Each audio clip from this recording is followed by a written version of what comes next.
Good evening dear student, today we discuss NEET paper 2021। तो आज के पेपर का एनालिसिस देखेंगे। तो आज के पेपर का लेवल काफ़ी इजी था और आई थिंक 4 to 5 क्वेश्चन को छोड़ दो तो बाकी सारे क्वेश्चन विदाउट पेन उठाए आप सारे क्वेश्चन इजीली सॉल्व कर सकते थे। तो आई थिंक इस पेपर को सॉल्व करने में maximum time limit 30 to 35 minutes में easily question paper complete easy way में एक्यूरेसी के साथ सॉल्व किया जा सकता था। ओके, तो मे बी कट ऑफ थोड़ा हाई जा सकता है I think. Okay, late us discuss one by one सारे क्वेश्चन डिस्कस करेंगे। तो फर्स्ट क्वेश्चन क्या दिया उसको डिस्कस करते हैं। फर्स्ट क्वेश्चन में दिया IPC name of organic compound form in the following chemical reaction. तो किसकी रिएक्शन करना है मुझे? एसीटोन पे रिएक्शन करना है। Grignard reagent in presence of dry ether in water की प्रेजेंस में। ओके, तो let us discuss question first को डिस्कस करते हैं। मेरे पास क्या दिया? Acetone. What is acetone? CH3 C double bond O CH3। इस पे रिएक्शन किसकी करना है मुझे? एथेनॉल की रिएक्शन करना है। What is ethanol? C2H5 MgBr। Okay, in presence of dry ether, in presence of dry ether. Okay, तो सबसे पहले अपन देखेंगे जो मैग्नीशियम है इसका जो इलेक्ट्रोनेगेटिविटी होता है ये बहुत ही लेस होता है। आई थिंक 1.1 के अप्रॉक्स होता है। इन कार्बन का जो इलेक्ट्रोनेगेटिविटी है ये 2.5 होता है। That means it's more electronegative element है। जब इस बॉन्ड को क्लीवेज करेंगे तो it form nucleophile, it form electrophilic centre. और जितने भी कार्बोनिल कंपाउंड है और ग्रिग्नार्ड रिएजेंट है उसका जो मैकेनिज्म होता है न्यूक्लियोफिलिक एडिशन रिएक्शन। क्या होता है इसका mechanism? Nucleophilic addition reaction mechanism होता है। तो ये न्यूक्लियोफाइल कहाँ अटैक करेगा? इलेक्ट्रोफिलिक सेंटर पे अटैक करेगा। तो first attack nucleophile on electrophilic centre. तो क्या बनेगा इसमें प्रोडक्ट? ये जैसे अटैक करेगा तो C2H5 यहाँ पे अटैच हो जाएगा as a nucleophile and MgBr attack on O negative. तो इधर क्या आ जाएगा? MgBr। और इधर क्या है मेरे पास? CH3 एज इट इज है। इधर क्या है? CH3 as it is. Okay, अब इसका मुझे फर्दर क्या करना है? हाइड्रोलिसिस करना है, एसिडिक हाइड्रोलिसिस। तो यहाँ से क्या मिलने वाला है आपको? H positive in water molecules. तो ये कहाँ पे अटैक करेगा? न्यूक्लियोफिलिक सेंटर पे। तो फाइनल कंडीशन में क्या हो जाएगा आपके पास? फॉर्मेशन ऑफ OH और यहाँ पे क्या आ जाएगा? एथेनॉल। Okay, major product. और रिमेनिंग जो अपने पास MgBr है और यहाँ पे क्या आ जाएगा? फाइनली ये आ जाएगा OH नेगेटिव। अब यहाँ से जो H पॉजिटिव है ये अगेन क्या बना लेगा? एसिटिक वाटर बना लेगा। ओके, तो ये अपने पास मेजर प्रोडक्ट ये बनेगा। इसका आईपीसी नेम मुझे चाहिए। तो what will be it's IPC name? कैसे लिखेंगे?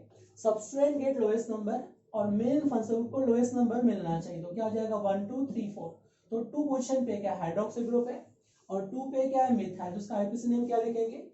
2 मिथाइल ब्यूटेन टू ऑल। क्या हो जाएगा इसका नेम? 2 मिथाइल, it's name will be 2 methyl butane two ol. Okay, इसका नेम बन जाएगा 2 methyl butane two ol will be IUPAC name. तो चेक कर लो which option is correct, which option will be correct.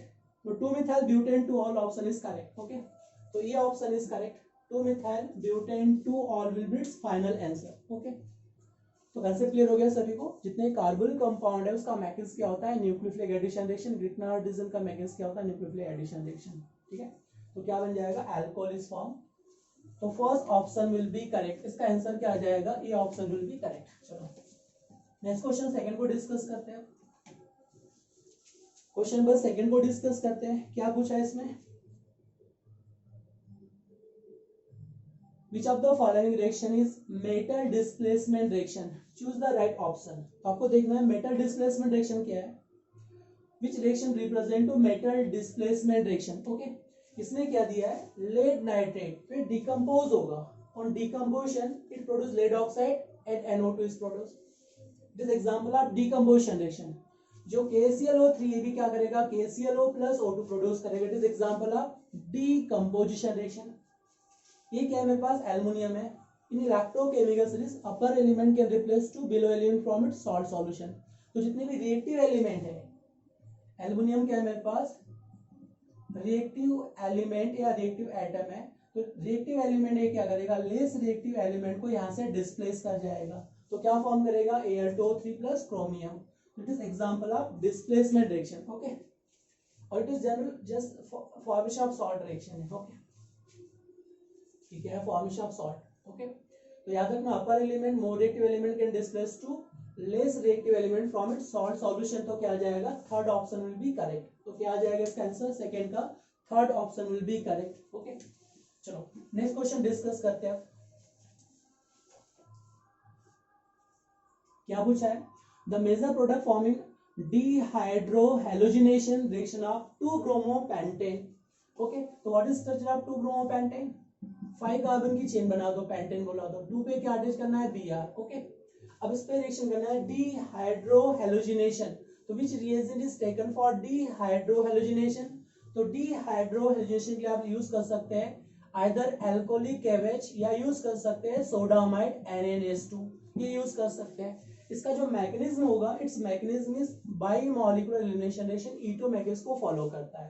तो जो स्ट्रॉन्ग बेस है, इसका काम होता है abstraction of anti beta hydrogen.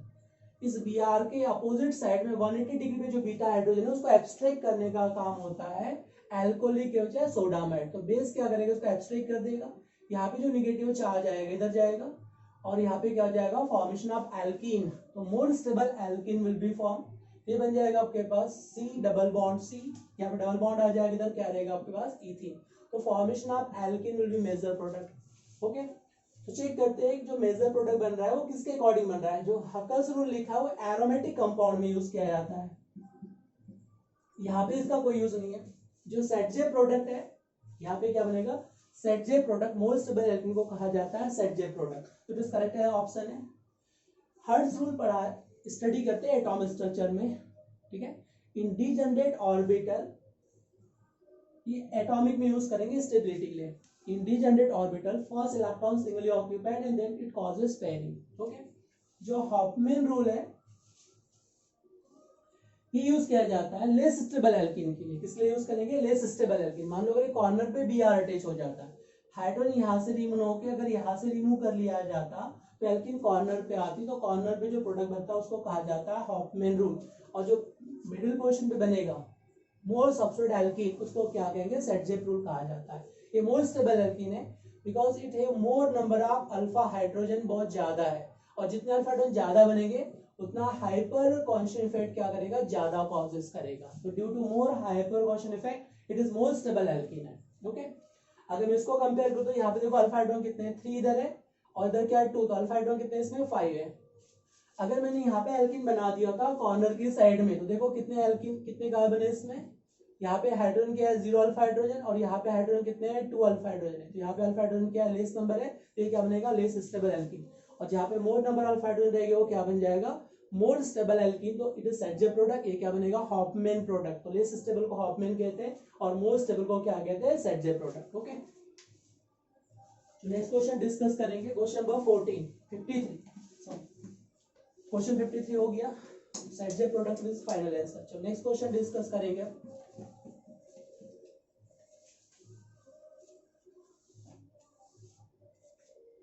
Question 54, pKb value of dimethyl amine is given 3.27। Okay, तो व्हाट इज डाइमिथाइल अमाइन, तो dimethyl amine is CH3N is dimethyl amine, इसका जो pKb वैल्यू गिवन है कितना दिया, 3.27 is given. Okay, and acetic acid क्या है मेरे पास, ये तो बेस है, ये तो क्या dimethyl amine is base. Okay, और एसिटिक एसिड क्या होगा यहाँ पे, acidic acid behaves as acid, इसका जो पीके वैल्यू गिवन है वो आपके पास गिवन है 4.77।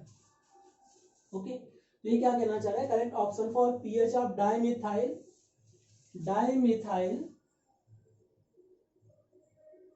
Ammonium acetate solution will be. Okay, ये जो सॉल्ट बनाएगा उसका पीएच पूछा है।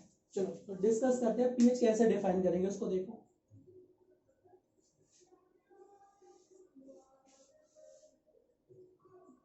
चलो उसको डिस्कस करते हैं। अभी क्या पूछा है आपसे, डाइमिथाइल अमाइंस का पीएच पूछा है। ओके, रिएक्शन लिखो, सॉल्ट बनाइए, सॉल्ट क्या बनाएंगे इससे, इट इज बेस है, तो बेस क्या करेगा, always abstraction of H positive ions, abstract करने का काम होता है। According to Bronsted Lowry concept, base are the substance which accept to H positive ions, और एसिड क्या है, the substance release H positive ions. तो ये बेस है मेरे पास, तो H पॉजिटिव एक्सेप्ट करेगा, और ये एसिड है इसका मतलब H पॉजिटिव देगा ही। ओके, ये सॉल्ट बना लेगा, तो उसने H पॉजिटिव दिया तो यहाँ पे गेन करेगा, ये क्या बन जाएगा आपके पास CH3 NCH3, ये H positive as it is रहेगा और ये सॉल्ट बना लेगा, इस टाइप से सॉल्ट बना लेगा, C double bond O CH3 और पॉजिटिव चार्ज, ये सॉल्ट का फॉर्मेशन कर लेगा। अब जो सॉल्ट बना है वो सॉल्ट किसका है, it is salt of weak acid weak base का सॉल्ट है, किसका सॉल्ट है, it is salt of weak acid and week base salt, ठीक है। ये मेरे पास क्या वीक एसिड है और यहाँ पे क्या दिया वीक बेस, तो ऑलवेज क्या बनाएगा salt of weak acid weak base का सॉल्ट फॉर्म करेगा। अब how to calculate pH for weak acid weak base salt, उसको पीएच कैलकुलेट करने का क्या फॉर्मूला होता है, इसका जो फॉर्मूला अपने पास pH is equal to 7 plus 1/2 pK minus pKb, ये मेरे पास फॉर्मूला होता है पीएच कैलकुलेशन के लिए। चलो वैल्यू पुट करो, ये कितना बेटा 7, ये कितना दिया 1/2, what is value of pK, pK is given 4.77 और व्हाट इज पीकेबी 3.27, क्या दिया 3.27, माइनस करो कितना आएगा इससे 4.77 माइनस 2 3.27, ओके, जीरो इधर क्या जाएगा 5 इधर 1.50, ओके, उसको आपने माइनस किया तो कितना मिलेगा 1.50, ओके। तो यहाँ पे देखो कितना आ जाएगा 7 प्लस ये आपको मिल रहा है 1.50 डिवाइड बाय 2, तो इसको सॉल्व करोगे तो क्या आ जाएगा 0.75, ओके। तो 0.75 इसको जब सॉल्व करोगे तो कितना आ जाएगा 0.75। तो यहाँ पे अपने पास जो फॉर्मूला यूज करेंगे तो कितना आ गया बेटा, माइनस करो सॉरी 8 कर दो, कितना आ जाएगा 7.75 विल बी करेक्ट ऑप्शन। तो चेक कर लो which is correct option, pH of solution will be 7.75 will be pH of solution। तो चेक कर लो which option is correct, कौन सा ऑप्शन करेक्ट है इसके लिए चेक करो, तो fourth option is correct, okay, fourth option is correct, 7.75 pH of solution भी करेक्ट। तो याद रखना जब भी आपको weak acid weak base salt की बात करेंगे तो pH how to calculate, pH calculate करने का फॉर्मूला क्या है अपने पास 7 plus 1/2 pK minus pKb, okay, इसको जब वैल्यू पुट करोगे तो ये आ जाएगा 7.75 will be correct option, okay. Next question 54 हो गया, 55 को देखते हैं, ओके 55 क्या दिया आपके पास क्वेश्चन नंबर 55 में, देखो क्या दिया है,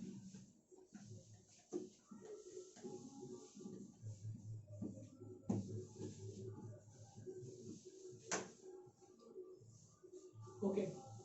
क्वेश्चन 55 में क्या लिखा है आपके पास, structure of beryllium chloride in solid state in vapour phase are, okay. तो सॉलिड स्टेट में तो चेन फॉर्म में एग्जिस्ट करता है, ओके, एंड वेपर फेज में डायमर फॉर्म में एग्जिस्ट करेगा, ओके। तो क्या आ जाएगा चेन इन डायमर फॉर्म, देखो बेरिलियम क्लोराइड जो आपके पास solid state in vapour phase, तो सॉलिड स्टेट में तो क्या होगा चेन रिएक्शन फॉर्म में बनाएगा, जो बेरिलियम क्लोराइड है इट इज चेन फॉर्म में बनेगा आपके पास सॉलिड फेज में, ओके। एंड आपके पास वेपर फेज में क्या बनाता है, ये वेपर फेज में आपके पास इस टाइप से स्ट्रक्चर बना लेगा डायमरिक फॉर्म में, इस फॉर्म में एग्जिस्ट करेगा, ओके। तो क्या रहेगा chain in dimer respectively, okay. तो याद रखना सॉलिड फेज में तो स्टेट में तो क्या करेगा चेन फॉर्म में रहेगा, एंड वेपर फेज में जो रहेगा वो डायमरिक फॉर्म में एग्जिस्ट करेगा, ओके। तो आपको मेमोरी बेस्ड क्वेश्चन है, याद रखना correct option will B second, okay. Next question discuss करेंगे, क्वेश्चन 56 क्या दिया इसमें, क्वेश्चन नंबर 56 में choose option for graphical representation of boys law which show graph of pressure versus volume at different temperature, okay। so what is Boyle's law, PV is equal to nRT if temperature is constant, okay, number of moles is constant, R is constant, तो P is inversely proportional to volume, क्या है inverse का relation है pressure और volume के साथ, okay. अब आपसे पूछा है रिलेशन, पूछा आपसे टेम्परेचर का रिलेशन क्या होगा, ये पूछा है which curve will be correct, okay. पहले चारों ग्राफ को देख लो, अगर प्रेशर और वॉल्यूम का रिलेशन देखें तो बेटा इनवर्स का रिलेशन, तो मुझे क्या चाहिए कर्व हाइपरबोला कर्व चाहिए, मुझे क्या चाहिए curve will B hyperbola, okay. तो हाइपरबोला कर्व क्या है अपने पास, ये कर्व गिवन है, ये भी कर्व गिवन है हाइपरबोला, तो ये तो ऑप्शन रिमूव हो गए, 3 और 4 ऑप्शन क्या हो गया यहाँ से रिमूव, हाइपरबोला मुझे कर्व चाहिए, ओके। अब इसको चेक करते हैं 1 और 2 को, तो इस कंडीशन में देखो यहाँ पे अगर आपने प्रेशर वॉल्यूम के साथ रिलेशन क्या है, इनवर्स का रिलेशन है, आपने कांस्टेंट कर दिया, सपोज मान लो यहाँ पे प्रेशर को कांस्टेंट कर दिया, इसलिए एक लाइन ड्रॉ कर दिया, मतलब प्रेशर इज कांस्टेंट। इस पॉइंट पे देखो, इस पॉइंट पे प्रेशर कांस्टेंट हो गया, इस पॉइंट पे प्रेशर कांस्टेंट है, इस पे भी प्रेशर कांस्टेंट है, यहाँ पे प्रेशर इज कांस्टेंट कर दिया। तो यहाँ पे वॉल्यूम क्या है मेरे पास, इस वॉल्यूम को V1 मान लिया 200 केल्विन पे, 400 केल्विन पे वॉल्यूम क्या हो गया V2, और 600 केल्विन पे वॉल्यूम क्या रखेंगे V3। ओके, दैट मीन्स अगर प्रेशर को कांस्टेंट कर दिया तो वॉल्यूम और टेम्परेचर में रिलेशन क्या है, अगर वॉल्यूम बढ़ेगा तो टेम्परेचर बढ़ेगा। इसका मतलब है V3 का वॉल्यूम ज्यादा है, V2 का वॉल्यूम कम है, और V1 का वॉल्यूम भी उससे भी लेस है। इसका मतलब क्या है, मेरे पास जो टेम्परेचर 600 केल्विन है, ओके, वो क्या होगा, ज्यादा टेम्परेचर को शो करेगा, ज्यादा वॉल्यूम को ऑक्यूपाइड करेगा 600 केल्विन टेम्परेचर, 400 पे क्या होगा लेस वॉल्यूम, और 200 केल्विन पे क्या होगा और भी लेस वॉल्यूम ऑक्यूपाइड होगा। ओके, तो याद रखना आपके पास जो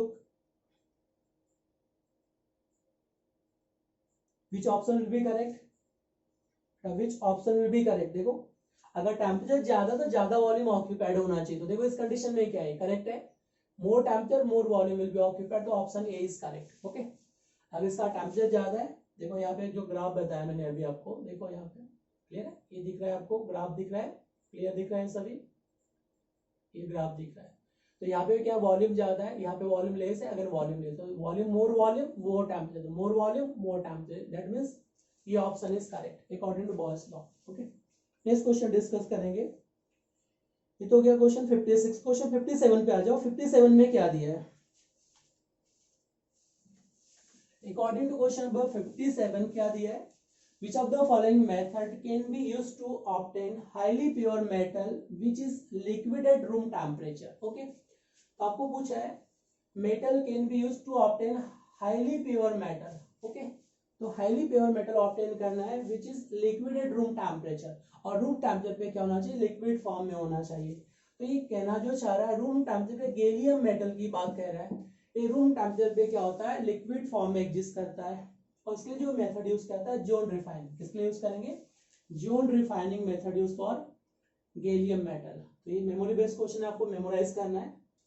अगर आपको ऑब्टेन करना है highly pure metal and those metal which is liquid at room temperature, then for purification we use zone refining method। okay, we can use zone refining method, ये आपको याद रखना है। नेक्स्ट क्वेश्चन डिस्कस करेंगे, question 58 क्या दिया है, maximum temperature that can be achieved in blast furnace. Okay, अगर मैं ब्लास्ट फर्नेस की बात कर रहा हूँ तो यहाँ पे मैक्सिमम टेम्परेचर जो है आपके पास, जहाँ पे कंबसन जोन होता है लास्ट में, ओके, यहाँ पे जो कंबसन जोन रहेगा, यहाँ पे हाई टेम्परेचर होता है आपके पास अप्रोक्स 2170 केल्विन।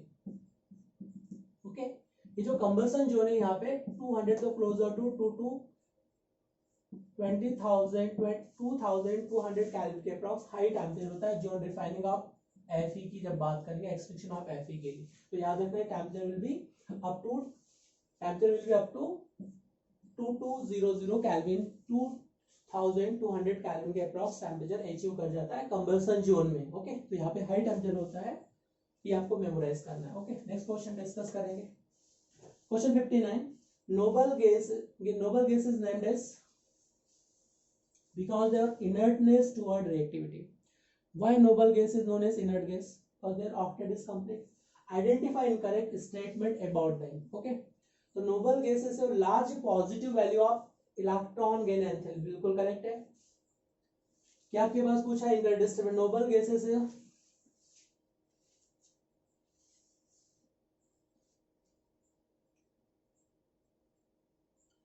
क्या पूछा आपसे, noble gases are named because their inertness toward reactivity। identify incorrect statement about them। okay, तो यहाँ पे दिया है नोबल गैसेस है,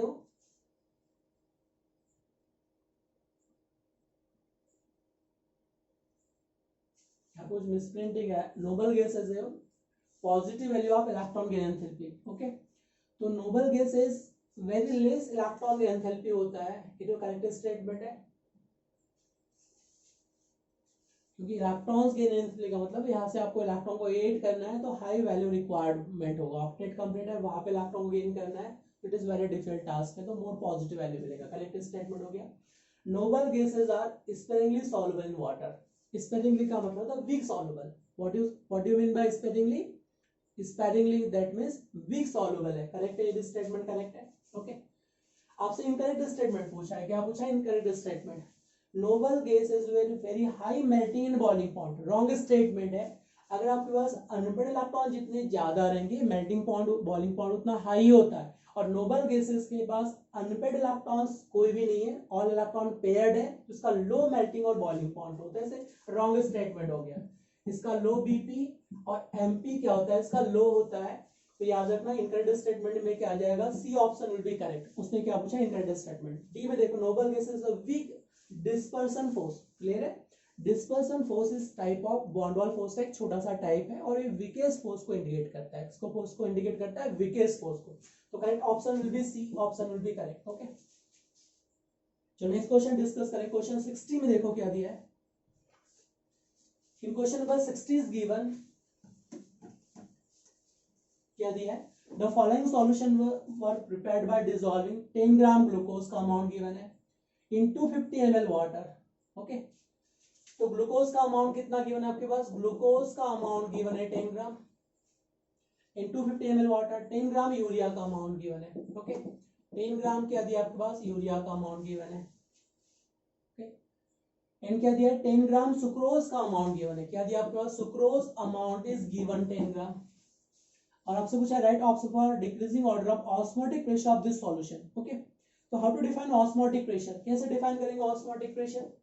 osmotic pressure is equal to ICRT। अब तीनों क्या है? नॉन इलेक्ट्रोलाइट है। Glucose, urea and sucrose are non electrolyte, और नॉन इलेक्ट्रोलाइट के लिए आई का वैल्यू कितना रखेंगे? 1। ऑल आर नॉन इलेक्ट्रोलाइट, ये सारे के सारे क्या मेरे पास?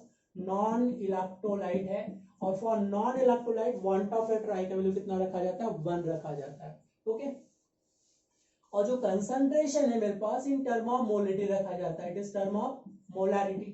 तो मोलिटी के फॉर्म में रखेंगे तो ऑस्मोटिक प्रेशर क्या आ जाएगा? RT, तीनों में कांस्टेंट है। तो मुझे number of moles upon total volume, तो वॉल्यूम कितना दिया? 250 इंटू बेटा क्या आ जाएगा? 1000 इंटू RT। मतलब ये टर्म में तो सारी कांस्टेंट होगी, जिसके नंबर ऑफ मोल ज्यादा है उसका ऑस्मोटिक प्रेशर ज्यादा है। तो नंबर ऑफ मोल्स कैलकुलेट कर लो। पहले नंबर ऑफ मोल्स ग्लूकोज के लिए कैलकुलेट करो। ग्लूकोज का मोलर मास कितना होता है? ग्लूकोज का मोलर मास होता है 180। ओके, तो ग्लूकोज के मोल आज जिसके मोल ज्यादा है उसका ऑस्मोटिक प्रेशर ज्यादा, क्योंकि वॉल्यूम तीनों के लिए कांस्टेंट गिवन है। R कांस्टेंट है, T कांस्टेंट है, that means osmotic pressure depend only on number of moles, क्योंकि I भी कांस्टेंट है, सभी के लिए सेम है। तो रेशियो पूछा है किसका ऑस्मोटिक प्रेशर कम होगा, किसका ज्यादा होगा। तो अमाउंट कितना दिया इसका 10, इसका मोलर मास कितना है 180, तो अप्रॉक्स कितने आ गए 1/18 मोल। ये मेरे पास आ गए ग्लूकोज के मोल। अब मुझे यूरिया के मोल चाहिए। तो what is molar mass of urea? Urea का अमाउंट गिवन है 10 ग्राम, मोलर मास है 60, तो इसके मोल कितने आ जाएंगे? 1/6 मोल आ गए। ओके, अब मुझे चाहिए सुक्रोज के लिए। तो सुक्रोज का मोलर मास कितना होता है?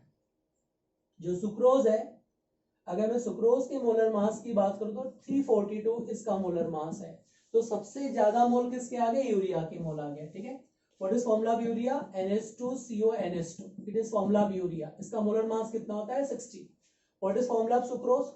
C12H22O11, इसका मोलर मास है 342। कितना molar mass? Approx closer to 342, 10 मान लिया मैंने। तो देखो यहाँ पे क्या आ रहा है आपके पास? डेसिमल भी शिफ्ट करोगे तो कितना आ जाएगा? 34.2। तो सबसे ज्यादा मोल किसके आ गए? 1/6, मतलब यूरिया का प्रेशर क्या रहेगा? सबसे ज्यादा एग्जिस्ट करेगा प्रेशर ऑफ यूरिया। ओके, तो यहाँ पे आप लॉजिक लगा सकते हैं, pressure exerted by urea will be high. तो P2 का वैल्यू सबसे ज्यादा आएगा, यूरिया का प्रेशर ज्यादा आएगा। ओके, उसके बाद किसका प्रेशर आएगा आपके पास? ग्लूकोज का प्रेशर आएगा। तो pressure exerted by glucose molecule. सबसे लास्ट में किसका आएगा? सुक्रोज का प्रेशर आएगा। तो चेक कर लो, यूरिया का सबसे ज्यादा ऑस्मोटिक प्रेशर एक्सर्ट करेगा, उसके बाद ग्लूकोज सॉल्यूशन एक्सर्ट करेगा हाई प्रेशर, और सबसे लास्ट में जो प्रेशर आएगा वो किसका आएगा? प्रेशर एक्सर्टेड बाय, ये आएगा आपके पास सुक्रोज सॉल्यूशन का प्रेशर क्या होगा? सबसे कम एग्जिस्ट करेगा। ओके, तो which option is correct? P2 सबसे ज्यादा चाहिए, P3 सबसे कम चाहिए। ओके, तो P2 सबसे ज्यादा, P3 सबसे कम है, तो क्या जाएगा? Second option will be correct. Second option will be correct. Okay, तो नेक्स्ट क्वेश्चन डिस्कस करेंगे। नेक्स्ट क्वेश्चन डिस्कस करेंगे, क्या दिया है उसको देखते हैं। ठीक है,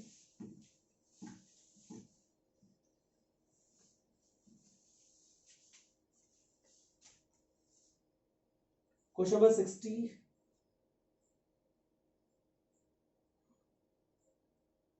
क्वेश्चन नंबर 61 को देखो क्या दिया, वेरी इजी क्वेश्चन दिया। Correct structure of 2,6 dimethyl deck 1 इन, क्या दिया है 2,6 पे मुझे 2 मिथाइल चाहिए और डेक 1 इन चाहिए। Correct structure formula of 2,6 dimethyl deck 4 in, sorry deck क्या दिया है 4 इन दिया है, डेक क्या दिया है 4 इन चाहिए मुझे, 4 पे डबल बॉन्ड चाहिए और 2 और 6 पे डाइमिथाइल, तो देखो नंबरिंग क्या जाएगा 1, और इसको नंबर 1 2 3 4 5 6 7 8, तो मुझे 4 पे डबल बॉन्ड चाहिए नहीं है, यहाँ पे देखो 4 इन चाहिए, यहाँ पे क्या 1 2 3 4 5 6 7 8 9 10, मुझे क्या चाहिए 4 पे डबल बॉन्ड चाहिए और 2 6 पे मिथाइल चाहिए, तो करेक्ट है 2 6 डाइमिथाइल डेक 4 इन। इसमें देखो क्या आ जाएगा 1 2 3 4 5 नहीं, क्योंकि मुझे क्या 2 और 5 पे पॉसिबल नहीं है। लास्ट में देखो क्या दिया है, लास्ट में देखो क्या दिया 1 2 3 4, तो 3 पे डबल बॉन्ड ये पॉसिबल नहीं, तो इसका मतलब सेकंड ऑप्शन इज करेक्ट। क्या जाएगा second option will be correct, 61 का second answer will be correct. Okay, कुछ नहीं इसमें, सबसेंट लोएस्ट नंबर के अकॉर्डिंग आंसर दे सकते हैं इसमें। ओके, चलो आगे डिस्कस करें क्वेश्चन नंबर 62 को। क्या दिया इसमें क्वेश्चन 62 में, given are two statement aspirin paracetamol belong to the class of narcotic analgesic. Okay, wrong, ये अपने पास स्टेटमेंट रॉन्ग है, it is not belong to narcotic category से बिलोंग नहीं करता है। एस्पिरिन सभी जानते हैं, एस्पिरिन पैरासीटामोल, ठीक है, फीवर होने पर दी जाती है, it is not narcotic category की नहीं है, ये simple. Okay, non narcotics category की, statement first is wrong. Morphine heroin non narcotics, ये क्या होता है सभी जानते हैं, morphine and heroin is narcotics, एडिटिव नेचर होता है, अगर आप एक बार ले लेंगे तो एडिटिव नेचर हो जाएगा, डबल से आपको लेने की रिक्वायरमेंट है। जो ड्रग्स यूज करते हैं जनरली उसमें क्या होता है एडिटिव नेचर होता है, बार बार लेने की हैबिचुअल हो जाते हैं। ओके, तो ये स्टेटमेंट क्या हो गया अपने पास रॉन्ग हो गया, first and second both statement are wrong है, तो which option is correct, first in statement second are false, तो third option is correct. Okay, चलो क्वेश्चन नंबर 63 को डिस्कस करेंगे। वेरी क्वेश्चन इजी पूछा है, which among the following is correct option for right relationship between Cp and Cv for 1 mole of ideal gas। क्या पूछा आपसे, Cp minus Cv का relation, तो वेरी सिंपल है कि मेयर इक्वेशन को इंडिकेट करता है, सभी ने पढ़ा है। 1 मोल के लिए आप किसी भी केमिकल रिएक्शन के लिए मेयर इक्वेशन आपने सुना होगा थर्मोडायनामिक्स में, मेयर इक्वेशन क्या है Cp minus Cv is equal to R, molar heat capacity at constant pressure and molar capacity at constant volume का जो डिफरेंस है वो किसके इक्वल है, यूनिवर्सल गैस कांस्टेंट R के इक्वल होता है according to Mayer equation. Okay, तो C option is correct, very simple, बहुत ही सिंपल क्वेश्चन दिया था इसमें। चलो नेक्स्ट डिस्कस करेंगे dihedral angle of least stable conformation of ethane. क्या पूछा है, dihedral angle of least stable confirm of ethane, तो मुझे देखना है इथेन का सबसे लिस्ट डायहेड्रल एंगल क्या होगा, तो इथेन के जो आइसोमर्स बनाएंगे, इथेन का आइसोमर बना लो 1 हाइड्रोजन हाइड्रोजन हाइड्रोजन, अब इसके जस्ट बैक साइड में हाइड्रोजन अरेंज कर दो। ओके, तो इट इज इक्लिज्ड फॉर्म, ये क्या बन जाएगा, it form eclipsed form, it form eclipsed form का फॉर्मेशन करेगा, इट इज हाईली अनस्टेबल होता है, eclipsed form is highly unstable form को कहा जाता है, इट इज हाईली अनस्टेबल। तो यहाँ पे डायहेड्रल एंगल क्या है 0 डिग्री है, डायहेड्रल एंगल इज 0 डिग्री, इसका मतलब है कि आपने एक मार्कर रखा उसके पीछे दूसरा मार्कर रखा है। ओके, तो इसके बीच एंगल क्या होगा 0 डिग्री, कोई डिफरेंस नहीं है, आपको एक ही मार्कर दिखाई देगा, तो अब दिखाई नहीं देगा इसलिए मुझे यहाँ पे इंडिकेट करना पड़ा। तो डायहेड्रल एंगल क्या होता है इक्लिज्ड फॉर्म में ऑलवेज 0 होता है। ओके, तो answer will be 0 degree, unstable form कहा जाता है इक्लिज्ड फॉर्म को, सभी ने पढ़ा है। कन्फर्मेशनल ऑफ आइसोमर्स में जो स्टेबल फॉर्म है it is known as staggered form, और अनस्टेबल फॉर्म को कहा जाता है इक्लिज्ड फॉर्म, और स्टेबल फॉर्म से अनस्टेबल फॉर्म के बीच में जो फॉर्म बनते हैं उसको गाउस फॉर्म कहते हैं, वहां पे इनफाइनाइट फॉर्म बनते हैं। क्या बनते हैं, स्टेबल फॉर्म और अनस्टेबल फॉर्म के बीच में इनफाइनाइट आइसोमर्स फॉर्म, उसको एसोसिएट फॉर्म में कहा जाता है, इसकी वजह गाउस फॉर्म कहा जाता है। ओके, तो नेक्स्ट क्वेश्चन 62 को डिस्कस करते हैं, 64 हो चुका है, 65 क्या पूछा आपसे, right option for number of tetrahedral octahedral void in hexagonal primitive unit cell. क्या दिया आपके पास, हेक्सागोनल प्रिमिटिव यूनिट सेल की इंफॉर्मेशन दिया है। तो आपके पास पूछा है टेट्राहेड्रल इन ऑक्टाहेड्रल वाइट। तो देखो हेक्सागोन क्या होता है, व्हाट इज हेक्सागोन। जब मैं हेक्सागोन की मैं बात कर रहा हूँ तो हेक्सागोन लाइक दिस स्ट्रक्चर, इस टाइप से हेक्सागोन का स्ट्रक्चर होता है। Okay, it is hexagon.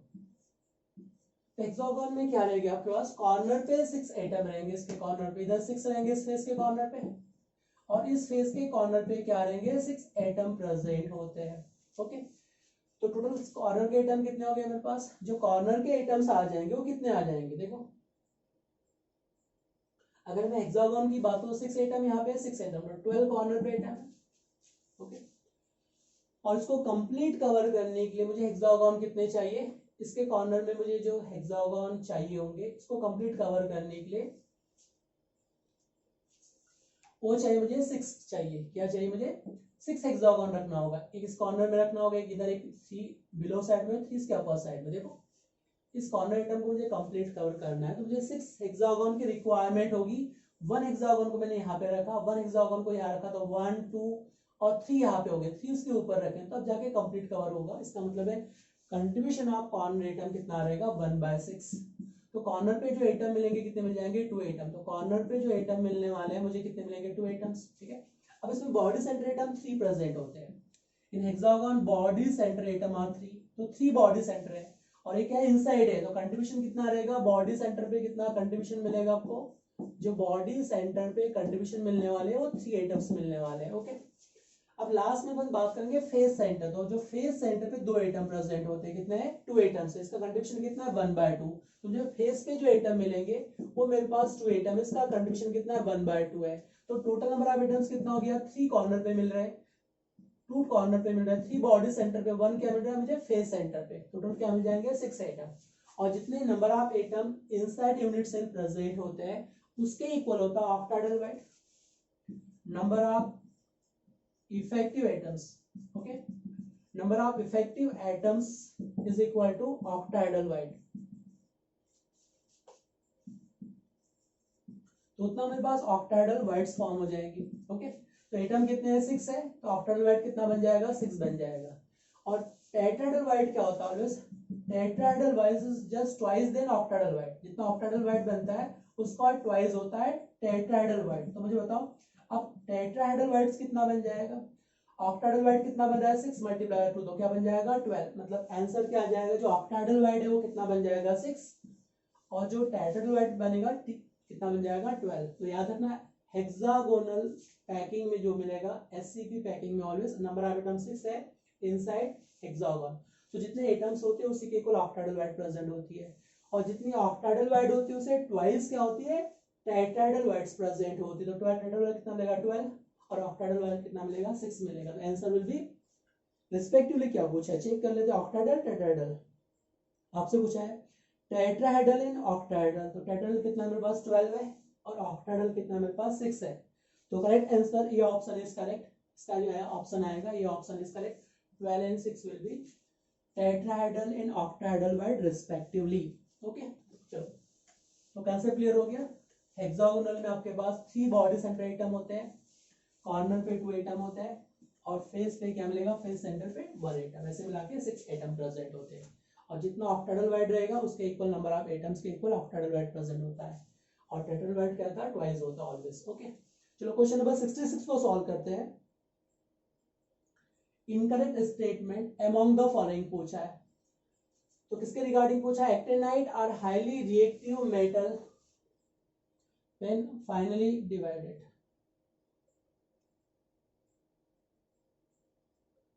Incorrect statement among the following, okay correct है, तब करेक्ट है अपने पास।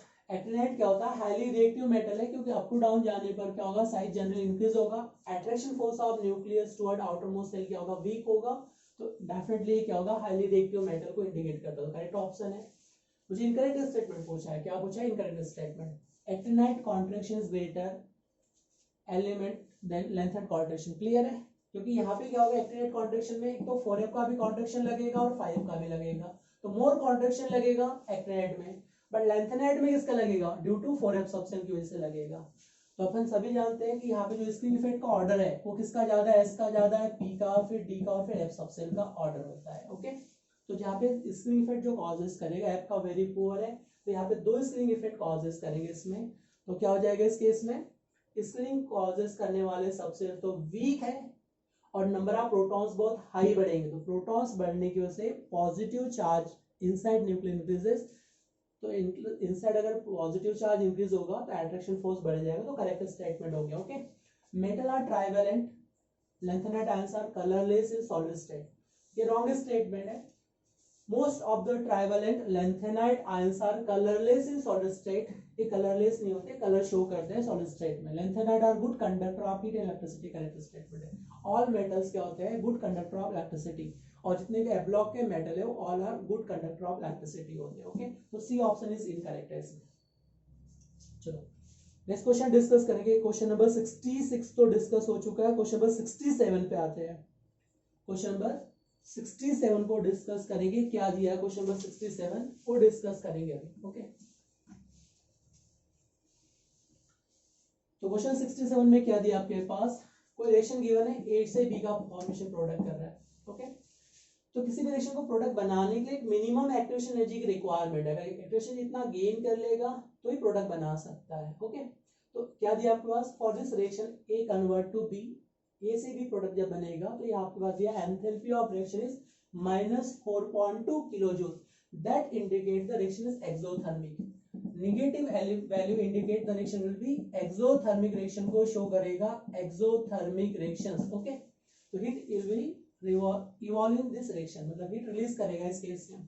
तो क्या what is, how to calculate exothermic reaction, how to calculate enthalpy change, activation energy of forward direction minus activation energy of backward direction, ये formula होता है मेरे पास। ओके, अब यहाँ पे चेक कर लो, अगर मुझे यहाँ पे एक्टिवेशन इसको कहा जाता है ट्रांजिशन स्टेट है, this indicate to transition state, तो यहाँ से यहाँ तक जो एनर्जी डिफरेंस उसको कहा जाता है activation energy of forward direction. और जो ट्रांजिशन स्टेट से ये जो डिफरेंस है उसको कहा जाता है activation energy of backward direction. क्या कहेंगे इसको, activation energy of backward direction. तो मुझे क्या चाहिए, नेगेटिव वैल्यू होने के लिए ये वैल्यू ज्यादा चाहिए और ये वैल्यू कम होना चाहिए, मतलब पहला ऑप्शन रेस से बाहर हो गया। ओके, अब सेकंड ऑप्शन को इंडिकेट करते हैं, बी ऑप्शन को देखो क्या दिया है बी ऑप्शन में। अब बी ऑप्शन देखो, ये वैल्यू अगेन ज्यादा है, ये वैल्यू कम है, तो बी ऑप्शन भी रेस से बाहर हो गया। ओके, अब सी ऑप्शन पे आ जाओ। सी ऑप्शन में क्या दिया आपके पास, देखो ये वैल्यू लेस है, ये वैल्यू ज्यादा है, मतलब ये वाला वैल्यू ज्यादा है, ये वैसे तो वैल्यू क्या मिलेगा, नेगेटिव मिलेगा, मतलब थर्ड ऑप्शन इज एक्सोथर्मिक का ग्राफ है। इसमें देखो दोनों इक्वल थी, मतलब डेल एच क्या हो जाएगा, जीरो, डेल एच का मतलब जीरो, मतलब enthalpy change will be zero, तो C option will be correct. C option क्या हो जाएगा, इसलिए करेक्ट ऑप्शन हो जाएगा, C option is correct. Okay, तो याद रखना एंथैल्पी को कन्वर्ट कैलकुलेशन के लिए 2 फॉर्मूले लिख पा रहा हूं मैं। एंथैल्पी कहा जाता है, ये जो डिफरेंस होता है इसको कहा जाता है activation energy of forward direction, और ट्रांजिशन स्टेट से ये जो डिफरेंस होता है इसको कहा जाता है activation energy of backward direction. इसको कहेंगे activation energy of forward direction minus activation energy of backward direction. तो अगर ये वैल्यू ज्यादा है तो नेगेटिव वैल्यू मिलेगा, अगर ये वैल्यू ज्यादा है तो पॉजिटिव मिलेगा। पॉजिटिव मतलब दैट मींस एंडोथर्मिक और नेगेटिव दैट मींस एक्सोथर्मिक। या दूसरा कांसेप्ट और एक फॉर्मूला यूज कर सकते हैं, इसको कहा जाता है enthalpy change of enthalpy of reactant, और इसको कहा जाता है यह जो डिफरेंस है एंथैल्पी ऑफ प्रोडक्ट, ये जो यहाँ से आकर डिफरेंस को कहा जाता है एंथैल्पी ऑफ रिएक्टेंट, इसको कहेंगे एंथैल्पी ऑफ प्रोडक्ट। और इसको कैलकुलेट करने का formula enthalpy of product minus enthalpy of reactant. तो चेक कर लो, अगर ये वैल्यू ज्यादा है, okay, this value is more है और दिस वैल्यू लेस है, तो वैल्यू क्या मिलेगा, पॉजिटिव। किसका ग्राफ है, एंडोथर्मिक। तब दोनों से आप क्वेश्चन को सॉल्व कर सकते हैं, चाहे तो आप ऐसे सॉल्व कर सकते हैं, इस मेथड से सॉल्व कर सकते हैं, दोनों से आपका आंसर मैच कर जाएगा। ओके, चलो नेक्स्ट क्वेश्चन को डिस्कस करते हैं। क्वेश्चन नंबर 68 क्या पूछा है, which of the following polymer is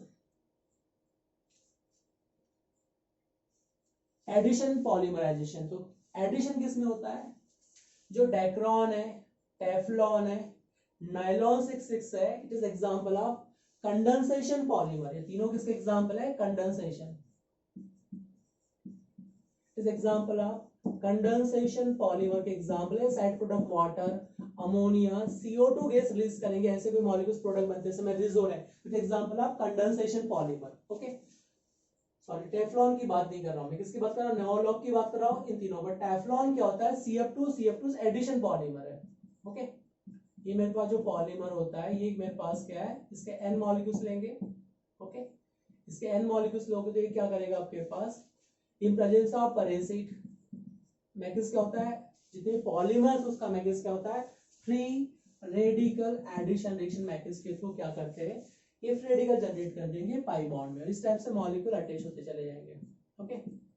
ये फ्लोरीन है, इधर वैलेंस से फ्री कर दिया, अगेन कार्बन अटैच हो गया, इधर फ्लोरीन है, इधर फ्लोरीन है, इस टाइप से वैलेंस से फ्री करके पॉलीमराइज फॉर्म में अटैच होते चले जाएंगे, ओके। ये बन जाएगा आपके पास पॉलीमराइजेशन। इसका मैकेस क्या होता है, फ्री रेडिकल एडिशन, जितने भी पॉलीमर्स है जनरली उसका मैकेस क्या होता है, फ्री रेडिकल एडिशन रिएक्शन। देखो पॉलीमर इंडस्ट्री जो डिस्कवर हुआ वो आज से 40 इयर्स बिफोर ही हुआ, जो ग्रिग्नार्ड रिएजेंट है, ओके, जिगलर नाटा कैटलिस्ट, पहले पॉलीमरेशन बहुत टाइम लगता था, अगर पॉलीमर बनाना तो बहुत टाइम कंज्यूमिंग होता था, बहुत ज्यादा टाइम लग जाता, 24 आवर्स एक पॉलीमर बनाने के लिए अप्रॉक्स टाइम बता रहे हैं, बट जिगलर नाटा साइंटिस्ट ने कैटालिस्ट को डिस्कवर किया जिसको कहा जाता है जिगलर नाटा कैटालिस्ट। उसको जैसे ही ऐड कर देंगे आपके पास जो 24 आवर्स का टाइम था वो 24 सेकंड में कन्वर्ट हो गया, मतलब 24 कितने टाइम से रिड्यूस कर दिया, बहुत इजीली फॉर्मेशन कर सकते हैं पॉलीमर्स, ओके। तो ये आपको याद रखना है।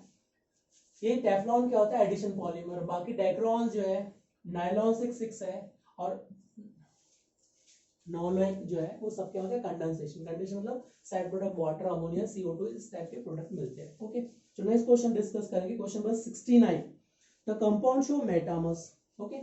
तो what is condition for metamers, what is condition for metamers के लिए क्या कंडीशन होता है, ठीक है। तो कंडीशन अपन यहाँ पे बात करेंगे, सभी में DU कैलकुलेट करो, इसका DU कितना है, degree of unsaturation, number of carbon atom 4 + 1 5, 5 - 5 is 0, okay. तो degree of unsaturation for this molecular formula is 0 है, ओके। तो मुझे क्या चाहिए, पॉलीवेलेंट फंक्शनल ग्रुप चाहिए। मेटामर्स के लिए कंडीशन क्या होता है, what is condition for metamers, polyvalent functional group होना चाहिए, ईथर भी क्या मेरे पास पॉलीवेलेंट है, मैंने यहाँ पे क्या कर दिया, 4 कार्बन है तो 3 कार्बन को यहाँ अरेंज कर दिया, 1 कार्बन को यहाँ अरेंज कर दिया। अब सेकंड केस में क्या कर दिया मैंने, डिफरेंट, देखो first compound and second compound क्या है मेरे पास, डिफरेंट एल्काइल ग्रुप अटैच है। देखो ये पॉलीवेलेंट फंक्शनल ग्रुप चाहिए मेटामर्स के लिए, मुझे मेटामर्स के लिए क्या चाहिए, presence of polyvalent functional group चाहिए। तो पॉलीवेलेंट फंक्शनल ग्रुप प्रेजेंट है, इधर मेरे पास क्या एक R है, इधर क्या दिया है, R' दिया है, यहाँ पे क्या लिखा है मैंने R, और इधर क्या दिया है R', R not equal to R', तो क्या बनेंगे, मेटामर्स टू ईच अदर। मुझे क्या चाहिए, पॉलीवेलेंट फंक्शनल ग्रुप के इस साइड में जो एल्काइल ग्रुप है, अदर कंपाउंड में अगर ये एल्काइल ग्रुप वेरी करे, डिफरेंट है, तो इट शो मेटामर्स, तो मेटामर्स शो कर जाएंगे। अब देखो इसमें इथर है ही नहीं, अब इसमें कार्बन कितने बेटा, 3 कार्बन, इसमें एल्कीन आ गया तो एल्कीन शो नहीं कर पाएगा, ओके। यहाँ 3 कार्बन है तो आप अरेंज कैसे करोगे, एल्कीन बना दे तो किसको चेंज करोगे, आप इसको स्विच करके इधर लाओगे सेम कंपाउंड बनेगा। देखो क्या मिल रहा है आपको, अगर इसको आपने इधर लेके आ गए तो भी सेम कंपाउंड बन रहा है, डिफरेंट क्या है इसमें, बट इसमें देखो इस साइड में क्या है, प्रोपाइल, इस साइड में क्या हो गया, इथाइल प्लस इथाइल आ गया, तो डिफरेंट एल्काइल ग्रुप, इधर मिथाइल, इधर इथाइल आ गया, इधर प्रोपाइल, इधर क्या हो गया, इथाइल, तो मेटामर्स टू ईच अदर। इसमें ऐसे नहीं बनेगा, देखो इसमें C3H6 दिया है, एक डबल बॉन्ड आ गया, इसमें ये और ये क्या है, सेम स्ट्रक्चर है, both are identical, not isomers. अगर 3 कार्बन है तो भी नहीं बनेगा, देखो अगर आपने 2 कार्बन को इधर अटैच कर दिया तो क्या करोगे, आप इधर अटैच कर सकते हैं, तो अगेन क्या है बेटा, R और R' आर इक्वल, R और R' क्या रहेगा, इसमें भी इक्वल है, तो not metamers to each other. तो मुझे क्या चाहिए, जो ऑक्सीजन ग्रुप अटैच है polyvalent, any polyvalent functional group के साइड में जो R ग्रुप इधर अटैच है और इधर R' it should be different, इधर डिफरेंट होना चाहिए, तो मेटामर्स शो करेगा, तो ये ऑप्शन विल बी करेक्ट, ये option will be correct, okay. तो ये ऑप्शन विल बी करेक्ट आ जाएगा मेटामर्स के लिए। चलो नेक्स्ट क्वेश्चन डिस्कस करेंगे, क्वेश्चन नंबर 70, 69 डिस्कस कर चुके हैं अपन, ओके। क्या पूछा है, organic compound contain 78% by carbon, okay. तो कार्बन का परसेंटेज कितना दिया है, 78%, इसका मोल रेशियो निकालो 12 मोलर मास से कैलकुलेट करके, ठीक है। And remaining percentage of hydrogen, तो कोई ऑर्गेनिक कंपाउंड दिया इसमें कार्बन भी प्रेजेंट है और हाइड्रोजन, ये टोटल परसेंट मेरे पास 100% होता है। अगर ये 78% है कार्बन, तो हाइड्रोजन कितना रहेगा आपके पास, हाइड्रोजन विल बी 22%, कितना रहेगा हाइड्रोजन, 22%। तो क्या पूछा है, इंपेरिकल फॉर्मूला, तो empirical how to calculate empirical formula, mole ratio निकालो, तो कार्बन का मोल रेशियो कितना आ गया मेरे पास, कार्बन का आ गया 78/12, तो कितना हो गया 7.5 के क्लोजर, 72, रिमेनिंग कितना बचे बेटा 6, ठीक है। तो 6 मल्टीप्लाई बाय 060 तो क्या आ जाएगा 7.5 मोल रेशियो। अब हाइड्रोजन का मोल रेशियो निकालो 22 बाय एटॉमिक मास इज 1 तो क्या आ जाएगा 22, ओके। अब लिस्ट रेशियो को दोनों से डिवाइड करो, लिस्ट रेशियो क्या है इसमें 7.5 तो क्या मिल जाएगा 7.5 डिवाइड बाय 7 तो रेशियो क्या मिलेगा 1। यहाँ पे 22 डिवाइड बाय 7.5 तो रेशियो क्या मिलेगा अप्रॉक्स 3.3 के क्लोजर मिल जाएगा, ठीक है। तो रेशियो एटम्स का रेशियो क्या आ रहा है C1H 3.3 के क्लोजर आ रहा है। अगर रेशियो 3.5 से लेस है तो क्या मानेंगे इसको 3 मानेंगे, ठीक है, अकॉर्डिंग टू गिवन ऑप्शन। तो इजी वे क्या बन जाएगा इसका फॉर्मूला विल बी CS3, इस imperial formula will be CS3, okay got it. तो ये बन जाएगा fourth option will be correct, ठीक है।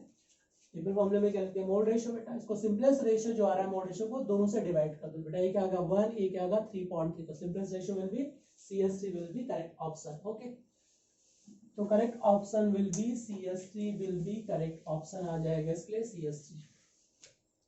चलो क्वेश्चन नंबर 71 को देखो क्या दिया है, इथाइलिन डायमीन टेट्राएसिटेट, ओके। तो व्हाट इज EDTA, EDTA क्या होता है, what is ethylene diamine tetraacetate, okay. What is structure of EDTA, EDTA का जो स्ट्रक्चर होता है it is ethylene molecules, it is ethylene, it is diamine tetraacetate, CH3 C double bond O negative, इधर क्या रहेगा CH2 C double bond O negative, okay. वैसे similar क्या होगा ये बन जाएगा CH2 C double bond O negative, इधर क्या बन जाएगा CH2 C double bond O negative. इसका नेम क्या है इथाइलिन डायमीन टेट्राएसिटेट है, इट इज हेक्साडेंटेट लिगेंड होता है। देखो वन डोटिंग साइड इधर है, वन डोटिंग साइड इधर है, वन डोटिंग साइड हो गया, क्या हो गया 2, ये क्या हो जाएगा थर्ड डोटिंग साइड, ये क्या हो जाएगा फोर्थ डोटिंग साइड, ये क्या हो जाएगा फिफ्थ डोनेटिंग साइड, और ये क्या हो जाएगा six donating side ethylene diamine tetraacetate के लिए। और ऑक्सीजन एटम कितना है इसमें डोनेटिंग साइड में 1 2 3 4, नाइट्रोजन कितना है 2 है, तो 2 नाइट्रोजन है और 4 ऑक्सीजन डोनेटिंग साइड में पार्टिसिपेट करेंगे, ओके। तो चेक कर लो according to which option is correct. बहुत सिंपल है, ट्राइडेटेड होता नहीं, हेक्साडेटेड होता है बेटा, यूनिडेटेड होता नहीं है, बाइडेटेड नहीं होता है, ठीक है। और एक पॉइंट याद रखना है, जो इरिटेट बिहेवियर्स फ्लेक्सिडेंटेड लिगेंड मतलब किसी सामने वाले की रिक्वायरमेंट अगर 3 लॉन पेयर की तो 3 भी दे सकता है। फ्लेक्सिबिलिटी का मतलब है कि सामने वाले मेटल को अगर 3 लॉन पेयर चाहिए तो 3 ले सकता है, ये दे सकता है, 6 चाहिए तो 6 दे सकता है। तो 2 पॉइंट याद रखना, it is hexadentate ligand but ये क्या शो कर सकता है फ्लेक्सिबिलिटी शो कर सकता है, depend on requirement of central atom, okay. तो नेक्स्ट क्वेश्चन डिस्कस करते हैं, क्वेश्चन नंबर 72, ओके। देखो क्वेश्चन 72 में क्या क्या गिवन है। क्वेश्चन नंबर 72 में गिवन है molar conductance of sodium chloride HCl and sodium acetate in dilution are given respectively, okay.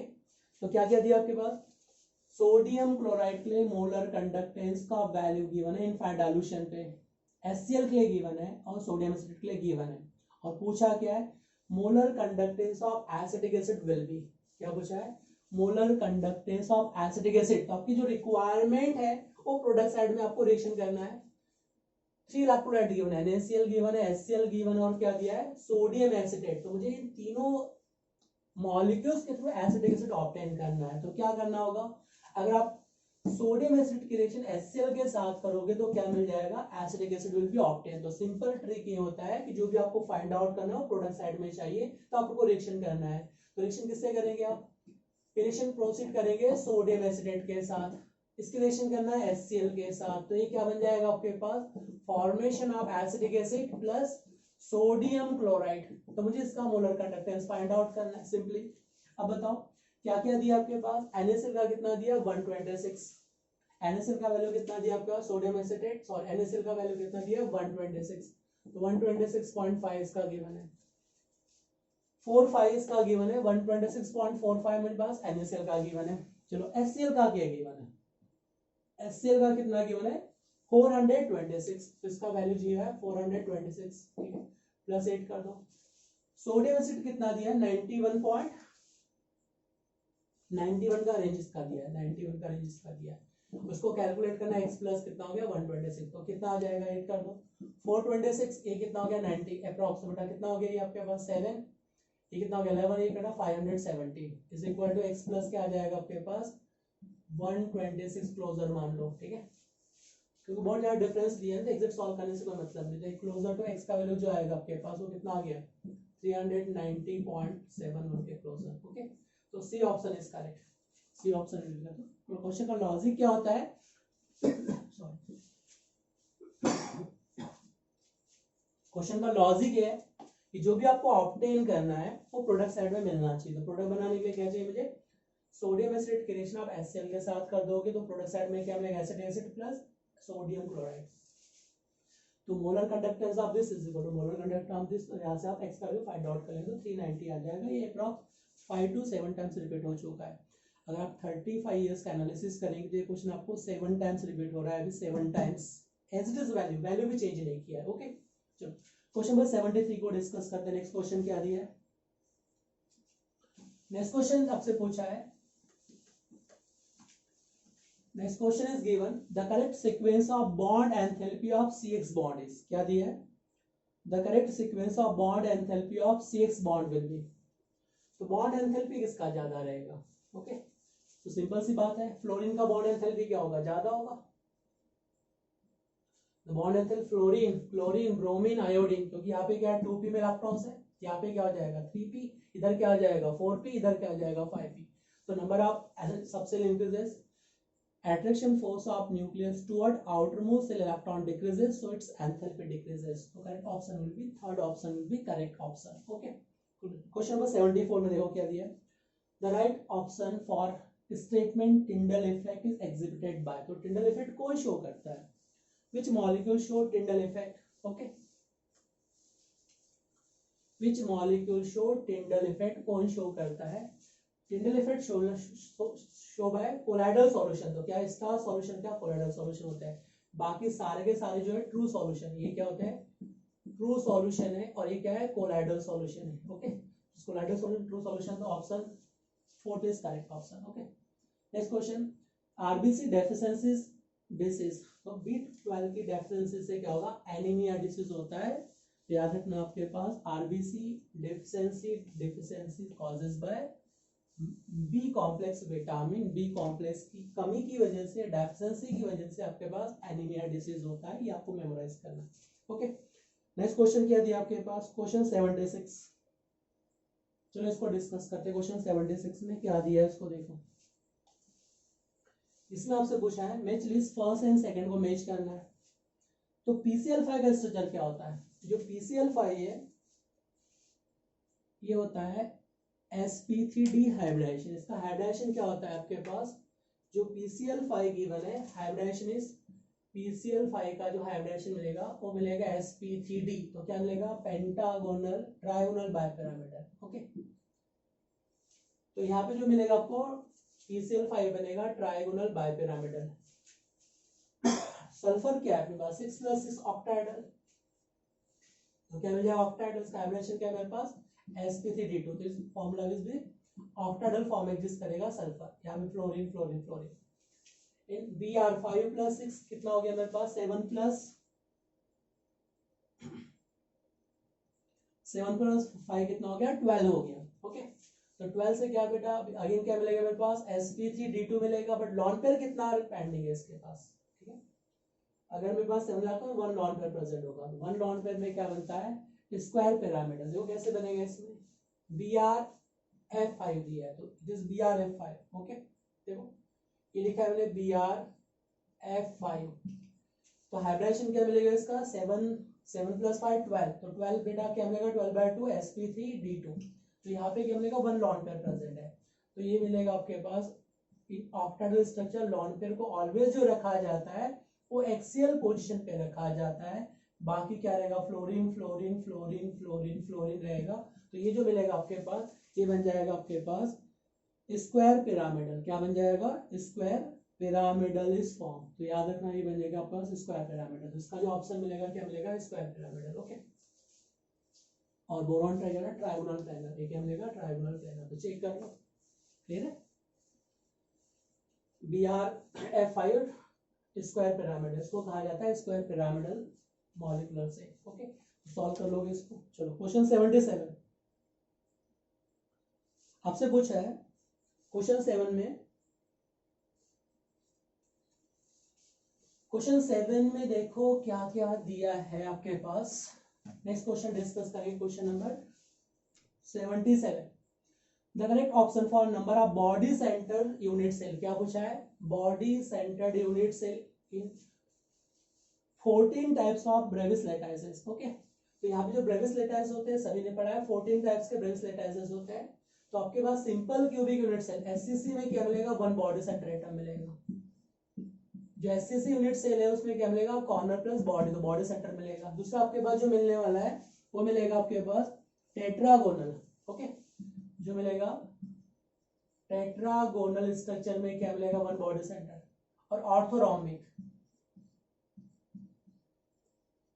जो ऑर्थोरोम्बिक है उसमें वन मिलेगा। तो टोटल मिला के 3 पॉजिटिव बनते हैं बॉडी सेंटर आइटम। तो याद रखना, सिंपल क्यूबिक, टेट्रागोनल, ऑर्थोरोम्बिक में 1 1 बनता है, बाकी से में बॉडी सेंटर नहीं होते हैं। सिंपल क्यूबिक सभी के पास होते हैं, सभी के पास सिंपल क्यूबिक है, बॉडी सेंटर केवल सिंपल क्यूबिक, टेट्रागोनल, ऑर्थोरोम्बिक में होते हैं। तो 3 अपने पास क्या रहेंगे, body centred unit cell present in 14 Bravais lattices की बात करेंगे तो 14 में क्या रहेंगे, 3 बॉडी सेंटर प्रेजेंट रहेंगे 7 क्रिस्टल सिस्टम में। सभी ने पढ़ा है टोटल 7 क्रिस्टल सिस्टम। चलो नेक्स्ट क्वेश्चन डिस्कस करेंगे, क्वेश्चन नंबर 78। क्या पूछा है, in boron trifluoride planar electron depth and compound hybridisation number of electron around the central atom respectively. ठीक है, तो बोरॉन ट्राइफ्लोराइड का जो हाइब्रिडेशन बनेगा वो क्या होता है, प्लेनर sp2 हाइब्रिडेशन। और इलेक्ट्रॉन्स कितने रहेंगे, काउंट करके देख लो। फ्लोरीन, फ्लोरीन इधर क्या दिया, फ्लोरीन, तो आउटर मोस्ट सेल में इलेक्ट्रॉन कितना है, 6 है। तो sp2 and 6 electron is present in outermost cell. Okay. Question 79. The major product of following chemical reaction is, क्या पूछा आपसे, the major product of the following chemical reaction is, इसका chemical reaction में क्या बनेगा, तो इसमें क्या दिया है, peroxide given है। ओके, तो peroxide is given, that means anti Markovnikov rule को फॉलो करेगा, it follow to anti Markovnikov rule को फॉलो करेगा। और एंटी मार्कोनियन रूल के अकॉर्डिंग क्या होगा, ये जो मैगेज होता है इसका इफ रेडिकल मैगेज के थ्रू जाता है, फ्री रेडिकल एडिशन रिएक्शन के थ्रू प्रोसीड करता है, तो ये बनाएगा फ्री रेडिकल, तो ये बनाएगा Br फ्री रेडिकल और इधर क्या मिलेगा, H फ्री रेडिकल। ओके, तो ये बॉन्ड कैसे ब्रेक करेगा, फ्री रेडिकल के फॉर्म में, फ्री रेडिकल तो Br कहा जाएगा कॉर्नर के साइड में, जो प्रोडक्ट बनेगा आपके पास ये कॉर्नर के साइड में Br अटैच हो जाएगा, that means second option will be correct. तो याद रखना, इन presence of peroxide HBr peroxide ये क्या शो करेगा, एंटी मार्कोनियन रूल शो करता है। और एंटी मार्कोनियन के अकॉर्डिंग जो मैगेज होता है फ्री रेडिकल एडिशन मैगेज होगा, और जिसके through Br free radical corner पे अटैच हो जाएगा अकॉर्डिंग टू मार्कोनियन एडिशन के अकॉर्डिंग। तो second option will be correct option. Okay, चलो नेक्स्ट डिस्कस करेंगे क्वेश्चन नंबर, ये कितना था आपका, क्वेश्चन नंबर 79। ओके, तो क्वेश्चन नंबर 80 डिस्कस करेंगे हम। देखो 80 में क्या दिया है, 80 में आपके पास गिवन है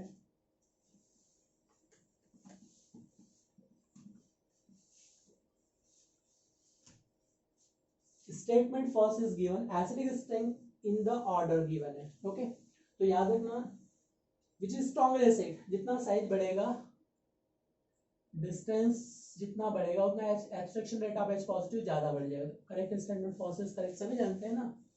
HI स्ट्रॉन्गर एसिड में आता है, HF क्या होता है, वीक एसिड है, इसका K वैल्यू क्या है, बहुत ज्यादा होता है, मतलब स्ट्रॉन्गर एसिड है। ओके, तो फर्स्ट स्टेटमेंट इज करेक्ट है। The size of element fluorine increases down the group, the bond strength decreases, show the acidic strength increases. Correct, assertion reason both are correct. Okay, so assertion reason both are correct, so second option is correct.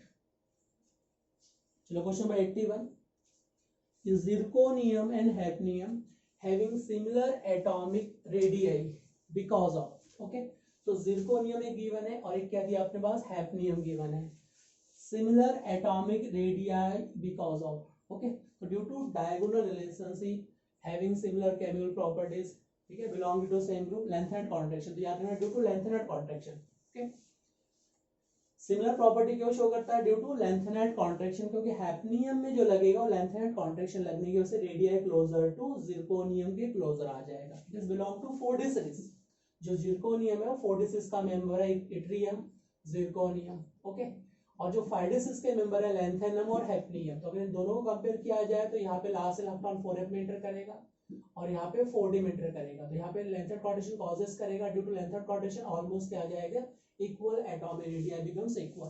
तो option 4 is correct option. Okay, चलो question number 82, among the following alkaline earth metal halide the one which is covalent and soluble in organic solvent, क्या पूछा आपसे sorry question 82 में दिया है among the following alkaline earth metal halide the one which is covalent and soluble in organic solvent। Okay, तो covalent क्या चाहिए मुझे, alkaline earth metal halide having covalent nature, तो जितना स्मॉल साइज का एलिमेंट होगा मेटल होगा that means it occupied covalent more covalent nature. तो स्मॉल साइज क्या है, बेरिलियम, तो बेरिलियम एटम क्या होता है, कोवलेंट है और it is soluble in organic solvent, तो इस ड्यू टू कोवलेंट नेचर का लाइक डिसॉल्व लाइक। तो ये कोवलेंट नेचर क्या होता है, जो कोवलेंट कंपाउंड है वो ऑर्गेनिक सॉल्वेंट में डिसॉल्व हो जाते हैं, बट पोलर सॉल्वेंट में डिसॉल्व नहीं होते, लाइक डिसॉल्व लाइक की बात करेंगे। ओके, तो बेरिलियम क्लोराइड क्या है अपने पास, सॉल्युबल इन ऑर्गेनिक सॉल्वेंट, तो करेक्ट है beryllium chloride. Okay, next question 83, identify the compound that will react with Hinsberg reagent give solid with dissolve in alkali. Okay, तो हिंसबर्ग रिएजेंट पहले कोई compound बनाएगा, solid compound बनाएगा और उसके बाद अल्कली में डिसॉल्व हो जाएगा। तो याद रखना अपने पास 1 डिग्री अमाइंस क्या होता है, अल्कली में सॉल्युबल होते हैं। तो 1 डिग्री है क्या, नहीं है, ये क्या है मेरे पास 3 डिग्री, तो रिएक्शन नहीं करेगा।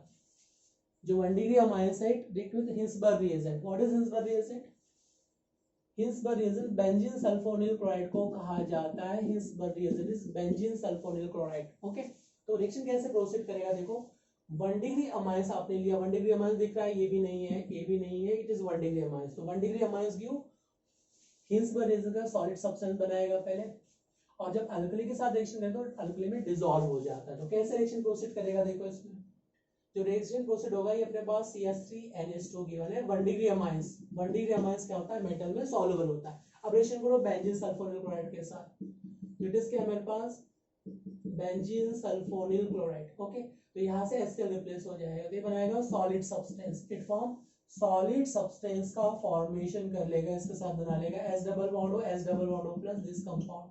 ओके, अब बेस कोई भी ले लो आप, NaOH या KOH, ये सॉल्युबल बना लेते हैं इसमें, इट बिकम सॉलिड सब्सटेंस बना रहा है पहले, और फिर क्या बन जाएगा, सॉल्युबल सब्सटेंस में कन्वर्ट हो जाए तो it's convert to soluble substance.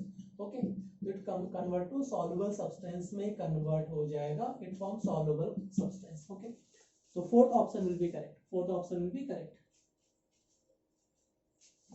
याद रखना बेंजीन सल्फोनिल क्लोराइड क्या बनाता है, सॉल्युबल होता है अल्कली के साथ, और 2 डिग्री अमाइंस क्या रहता है, इनसॉल्युबल, और 3 degree amines does not react with benzene sulphonyl chloride. Okay, अगर तीनों कंपेयर किया जाए तो ये आपको याद रखना है, 1 डिग्री अमाइंस तो क्या बनाएगा, बेस में सॉल्युबल होता है, 2 डिग्री अमाइंस बेस में इनसॉल्युबल होता है, और 3 डिग्री अमाइंस के पास एसिडिक हाइड्रोजन ही नहीं है, तो बेंजीन सल्फोनिल क्लोराइड से रिएक्शन ही नहीं कर पाएगा। रिएक्शन HCl को रिमूव करना है ना मुझे, तो 3 डिग्री अमाइंस में क्या है, तीनों एल्काइल ग्रुप से आपने क्या कर दिया, हाइड्रोजन को एल्काइल से रिप्लेस कर दिया, तो वहां पे हाइड्रोजन प्रेजेंट ही नहीं है, तो बेंजीन सल्फोनिल क्लोराइड रिएक्शन नहीं कर पाएगा बेटा। ओके, चलो क्वेश्चन नंबर 84 को डिस्कस करते हैं। क्वेश्चन नंबर 84 क्या दिया है उसको देखते हैं। ट्राइट्रियम रेडियोएक्टिव आइसोटोप, सभी जानते हैं आइसोटोप्स ऑफ हाइड्रोजन, ट्राइट्रियम, ठीक है, तो 1s3 है ट्राइट्रियम। Okay, radioactive isotopes of hydrogen, तो ये कहना चाह रहा अपने पास ट्राइट्रियम जो आपके पास है रेडियोएक्टिव आइसोटोप्स ऑफ हाइड्रोजन होता है। Okay, it emitted which of the following particle, तो होता क्या, जो ट्राइट्रियम है ये जो अपने पास है न्यूट्रॉन्स का इमिशन करता है, ये जो अपना ट्राइट्रियम में प्रोटॉन्स बना लेगा, और ये क्या बनाएगा आपके पास, सॉरी प्रोटॉन्स बनाएगा। तो प्रोटॉन्स को बैलेंस करने के लिए क्या करता है, प्रोटॉन्स को बैलेंस करने के लिए, देखो यहाँ पे आपको याद रखना है ट्राइट्रियम क्या होता है, बीटा पार्टिकल इमिशन होता है, ये क्या होता है, बीटा पार्टिकल का इमिशन करता है, इलेक्ट्रॉन के सिमिलर होता है। अब रीजन अपन देखेंगे ऐसा क्यों करता है, ठीक है, why tritium emitted to beta particle, neutrons का इमिशन क्यों नहीं करता है, अदर पार्टिकल अल्फा का इमिशन नहीं क्यों करता है। देखो गामा तो सभी मीट करते हैं, अल्फा पार्टिकल भी ऑलमोस्ट रेडियोएक्टिव एलिमेंट सभी मीट करते हैं ऑलमोस्ट, ठीक है, तो जो ट्राइट्रियम इमिशन ऑफ बीटा पार्टिकल। अब बीटा पार्टिकल क्यों इमिट करता है? तो याद रखना इट इज अनस्टेबल फॉर्म है ट्राइट्रियम आइसोटोप्स। तो याद रखना ये क्या प्रोड्यूस करेगा बेटा? Always electrons, beta particle will be emitted. Okay देखो ये 1h1 गिवन है। अगर मैंने वहां पे एक इलेक्ट्रॉन्स को लिख दिया और यहाँ पे एक प्रोटॉन्स को लिख दिया तो बैलेंस करने के लिए क्या चाहिए मुझे?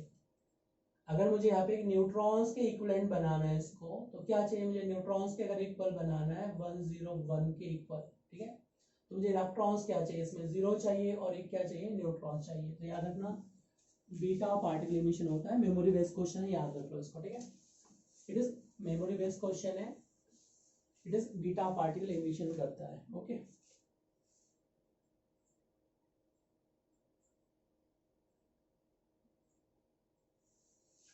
देखो हाइड्रो इलेक्ट्रॉन तो सभी के पास 1 है ना, तो बीटा पार्टिकल इमिशन करने से एटॉमिक नंबर को बैलेंस कर जाएगा। प्रोटॉन का इमिशन करेगा प्लस इलेक्ट्रॉन का इमिशन करेगा तो उसके अकॉर्डिंग बैलेंस हो जाता है। अगर इसको ऐसे बैलेंस करना तो आप ऐसे लिख सकते हैं 1s3 है तो इमिट करेगा, प्रोटॉन्स इमिट करेगा प्लस बीटा पार्टिकल इमिट करेगा। अब इशू को बैलेंस कर दो, इशू को बैलेंस कर दो तो मुझे मास नंबर कितना चाहिए? 3 चाहिए। ओके तो मास नंबर तो 3 आ गया। इलेक्ट्रॉन्स कितना करना पड़ेगा मुझे? यहाँ पे 2 को माइनस करेंगे। ओके तो क्या मिलेगा? 1 प्रोटॉन्स, ये क्या हो जाएगा? ये बैलेंस हो गया। मास नंबर कितना हो गया इसका? 3 हो गया। अब यहाँ पे कितना कर दिया आपने? बीटा पार्टिकल 2 इमिट कर दिया तो एटॉमिक नंबर कितना हो गया? 3 - 2 1, तो 1 एटॉमिक मास बचा है और मास नंबर कितना हो गया? 3 हो गया। तो ये बीटा पार्टिकल इमिटर होता है, ये आपको ऐसे याद रखना है। इमिशन ऑफ बीटा, देखो एटॉमिक मास कितना है इसका? 3 है। एटॉमिक मास कितना है? 3 है। अभी एटॉमिक नंबर कितना है? 3 है इसमें, तो 2 को माइनस करेंगे तो क्या हो जाएगा? 1 बचेगा। तो atomic number left hand side total mass है, टोटल चार्ज विल बैलेंस, तो बैलेंस चार्ज आ जाएगा। ओके चलो नेक्स्ट क्वेश्चन अपन डिस्कस करेंगे 85 में क्या दिया आपके पास पार्ट? Broadcasting of frequency. बेटा फ्रीक्वेंसी कितना गिवन है? What is frequency? mu is equal to c by lambda। Okay तो फ्रीक्वेंसी गिवन आपके पास ये दिया है 1368 किलो हर्ट्ज दिया है। तो किलो हर्ट्ज को आप हर्ट्ज में कर लो तो कितना हो गया? 1368 into 10 to the power 3 hertz हो गया। या डेसिमल में कन्वर्ट करेंगे तो बेटा क्या हो जाएगा? 1.368 10 टू द पावर 6 हर्ट्ज हो जाएगा। डेसिमल को यहाँ शिफ्ट कर दो, 3 डिजिट यहाँ से आ जाए 3, तो 6 डिजिट के फॉर्म में मैं लिख सकता हूँ, इसको इस फॉर्म में लिख सकता हूँ। तो हर्ट्ज में कन्वर्ट कर दिया फ्रीक्वेंसी को मैंने, ठीक है। और आपसे पूछा क्या wavelength of electromagnetic radiations emitted by. Okay तो वेवलेंथ फाइंड आउट करना है। तो लैम्डा क्या लिखेंगे? Velocity of light 3 × 10 to the power 8 divide by this value बेटा 1.368 10 टू द पावर 6। तो बेटा 6 0 ऊपर जाके क्या बन जाएगा? -6। तो क्या मिलेगा? 10 टू द पावर, मतलब कितना हो जाएगा? 300 डिवाइड बाय 1.368 को डिवाइड करना है। ओके इसको आप ऐसे लिख सकते हैं 3 × 100 के फॉर्म में लिख सकते हैं बेटा, इसको भी लिख सकते हैं 1368 के फॉर्म में लिख सकते हैं। तो कितने टाइम्स डिवाइड होगा? 3.16, 2 टाइम्स डिवाइड होगा बेटा, तो क्या आ जाएगा? 2। सॉल्व कर लो इसको तो बेटा अप्रॉक्स कितना आ रहा है? 2 टाइम्स डिवाइड होगा कितना बेटा? 2.6 रिमेनिंग कितना बचेगा? 457 के अप्रॉक्स। बेटा कितने टाइम जाएगा? 1 टाइम्स, ठीक है। अब रिमेनिंग कितना बचा बेटा? 9 के अप्रॉक्स, तो कितना हो जाएगा? क्लोजर टू 9, ये आ जाएगा 9 के क्लोजर। डेसिमल लगाओगे 0 बढ़ेगा, ठीक है। अप्रॉक्स कितना आ जाएगा? 2 9 के क्लोजर, मतलब क्लोजर टू 219.3 के क्लोजर। इस ऑप्शन इज करेक्ट। तो क्या आ जाएगा आपका? Second option will be correct. Okay तो कोई ज्यादा डिफिकल्ट क्वेश्चन नहीं, इजी क्वेश्चन है सारे। क्लियर है? 85 क्वेश्चन क्लियर है। क्वेश्चन 86 को डिस्कस करेंगे। 85 86 में देखते हैं क्या दिया है। चलो क्वेश्चन नंबर 86 को डिस्कस करेंगे तो B option will be correct.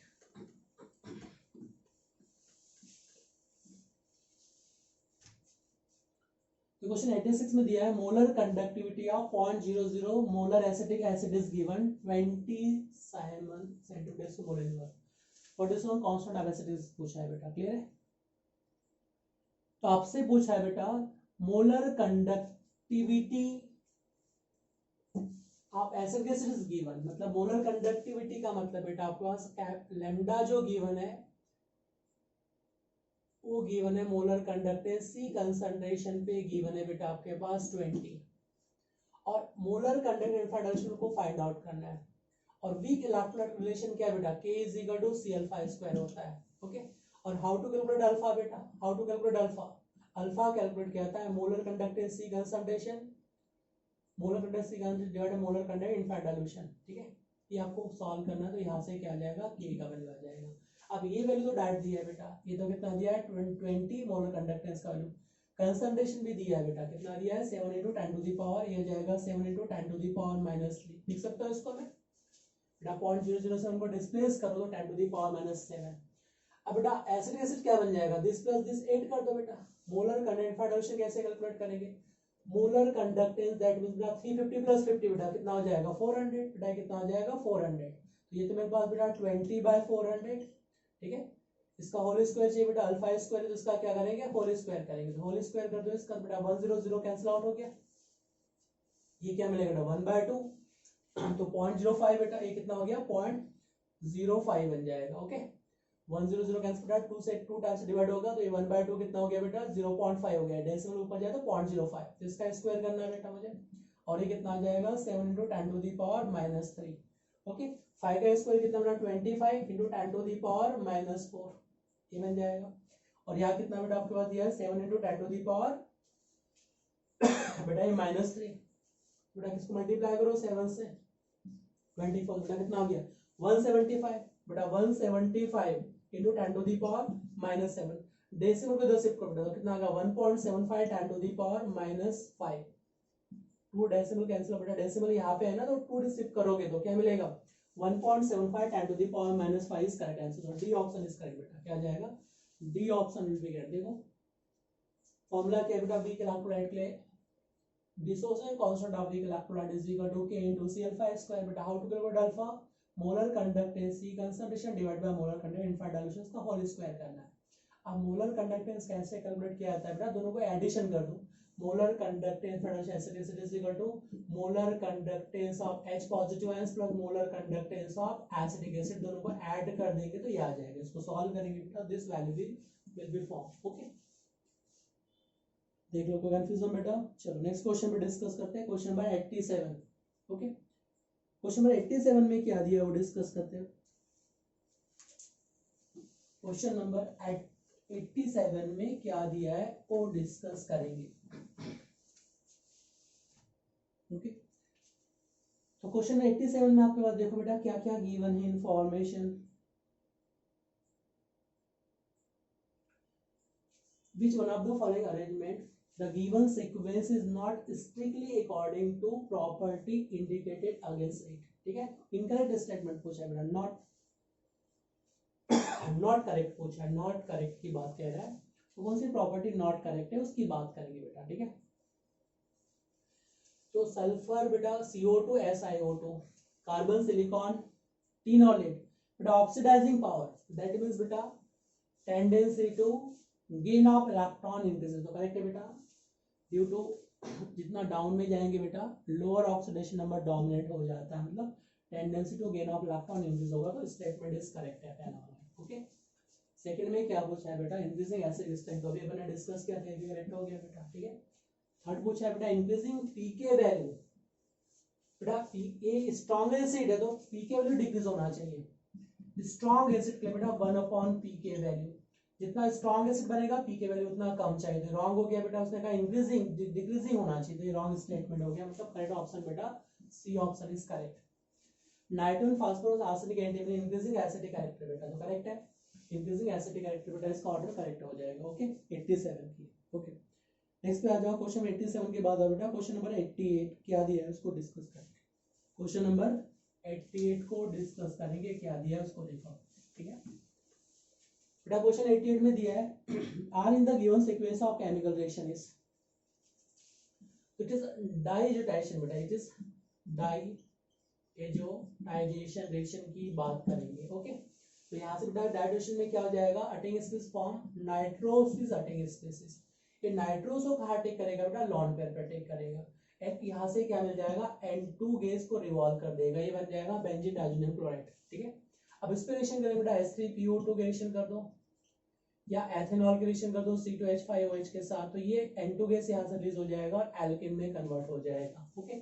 तो क्या आ जाएगा आपके पास, एथेनॉल इज करेक्ट ऑप्शन, अगर H3PO2 नहीं दिया तो एथेनॉल की रिक्वायरमेंट होगी, ओके। सॉरी देख लो, इसमें डाइट्राइशन में क्या बेटा नाइट्रो से बनेगा, या टेक करेगा तो क्या बन जाएगा डाइजोनियम क्लोराइड। और यहाँ पे H3PO2 की रिएक्शन करोगे एथेनॉल के साथ, H3PO2 एथेनॉल, तो बेटा ये क्या हो जाएगा डाइजो ग्रुप को रिमूव कर देगा। इट इज वीक न्यूक्लियोफाइल है, बेटर लिविंग ग्रुप है, तो यहाँ से रिमूव जाके बेटा ये बन जाएगा formation of this product. Okay चलो क्वेश्चन नंबर नेक्स्ट पे आते हैं, क्वेश्चन नंबर 89 को सॉल्व करते हैं।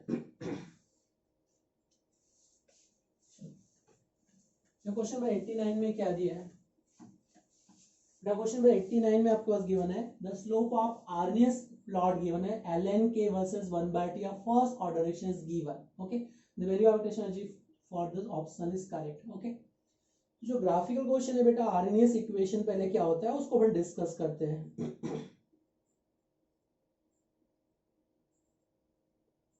ओके तो व्हाट इज आर्नियस इक्वेशन बेटा, what is Arrhenius equation, K is equal to A minus E upon RT। ठीक है, अब बोथ साइड बेटा ln से मल्टीप्लाई करो, both side multiply by ln, तो ये क्या बेटा ln K इक्वल टू क्या बन जाएगा ln A, और इधर क्या बेटा minus E upon RT। Okay अब यहाँ पे जो ग्राफ दिया है बेटा आपके पास, जो ग्राफ की बात कर रहा है ln K वर्सेस 1/t, उसको कंपैरिजन करो बेटा, y is equal to mx plus c के साथ कंपेयर करो। ओके तो देखते हैं क्या आ रहा है बेटा, ln के बेटा मुझे क्या चाहिए 1/t, ये y एक्सिस लिया बेटा, इधर क्या लिया मैंने x एक्सिस लिया, यहाँ पे क्या बेटा 0, इसको कंपेयर करो y is equal to mx plus c, तो इंटरसेप्ट क्या बेटा पॉजिटिव है, तो ये तो आपने इंटरसेप्ट का वैल्यू ले लिया बेटा, यहाँ पे आ जाएगा c value is equal to ln a के इक्वल। अब स्लोप ऑफ द कर्व का जो वैल्यू बेटा वो क्या है नेगेटिव वैल्यू है, slope of the curve is negative value, तो जो slope of the curve m का वैल्यू बेटा वो किसके इक्वल हो जाएगा माइनस e अपॉन r के इक्वल हो जाएगा। ओके अब यहाँ पे जो वैल्यू दिया है बेटा स्लोप ऑफ द कर्व ये दिया आपके पास क्वेश्चन में गिवन है, ठीक है, the first order reaction the slope of the curve का वैल्यू गिवन है बेटा, ये वैल्यू कितना गिवन बेटा आपके पास दिया है minus 5 into 10 to the power कितना दिया है बेटा 3 के ऑर्डर का गिवन है, इलेक्ट्रिशियन ऑफ एलजीब्रा जूल में पूछा है बेटा, तो क्या करना है इसको बेटा आर से मल्टीप्लाई कर दो इसको बेटा। ठीक है बेटा इलेक्ट्रिशियन जी का वैल्यू गिवन है और आर का वैल्यू जूल में कितना होता है बेटा 8 पॉइंट समथिंग होता है 8.31, तो मल्टीप्लाई करो बेटा 5 मल्टीप्लाई बाय 8.31। ठीक है तो क्लोजर बेटा 50 किलो जूल, ये तो 10⁻³ बेटा किलो जूल में कन्वर्ट हो जाएगा, तो अप्रॉक्स कितना बेटा आपके पास ये आ जाएगा 41 किलो जूल के क्लोजर बेटा, कितना आ जाएगा 41.5 किलो जूल, ये आ जाएगा activation energy of this reaction will B. Clear है, तो जो एक्टिवेशन एनर्जी का वैल्यू आएगा बेटा वो कितना आ जाएगा this value will be activation energy. Clear है, आरएस इक्वेशन बेटा k is equal to a minus e upon rt है बेटा, इसको ln से मल्टीप्लाई करोगे बहुत साइड, तो बेटा ln के ln e अपॉन rt के इक्वल हो जाएगा। अब ln के वर्सेस 1/t बेटा स्लोप ऑफ द कर्व किसके इक्वल आ रहा है माइनस e अपॉन rt, तो बेटा इसका वैल्यू क्या है माइनस, तो माइनस से माइनस क्या बेटा कैंसिल आउट हो गया। अब ये मुझे चाहिए बेटा इसको r से मल्टीप्लाई कर दो, अब r का वैल्यू यूनिवर्सल गैस कांस्टेंट बेटा r का वैल्यू कितना है जूल में 8.31 से मल्टीप्लाई करेंगे तो 10⁻³ बेटा जूल में कन्वर्ट कर दिया मैंने किलो जूल में, तो क्या आ जाएगा 41.5 kilo joule will be final answer. Okay चलो आगे बढ़े बेटा, क्लियर हो गया सभी को, तो 41.5 kilo joule will be correct answer, will be this is correct answer. Okay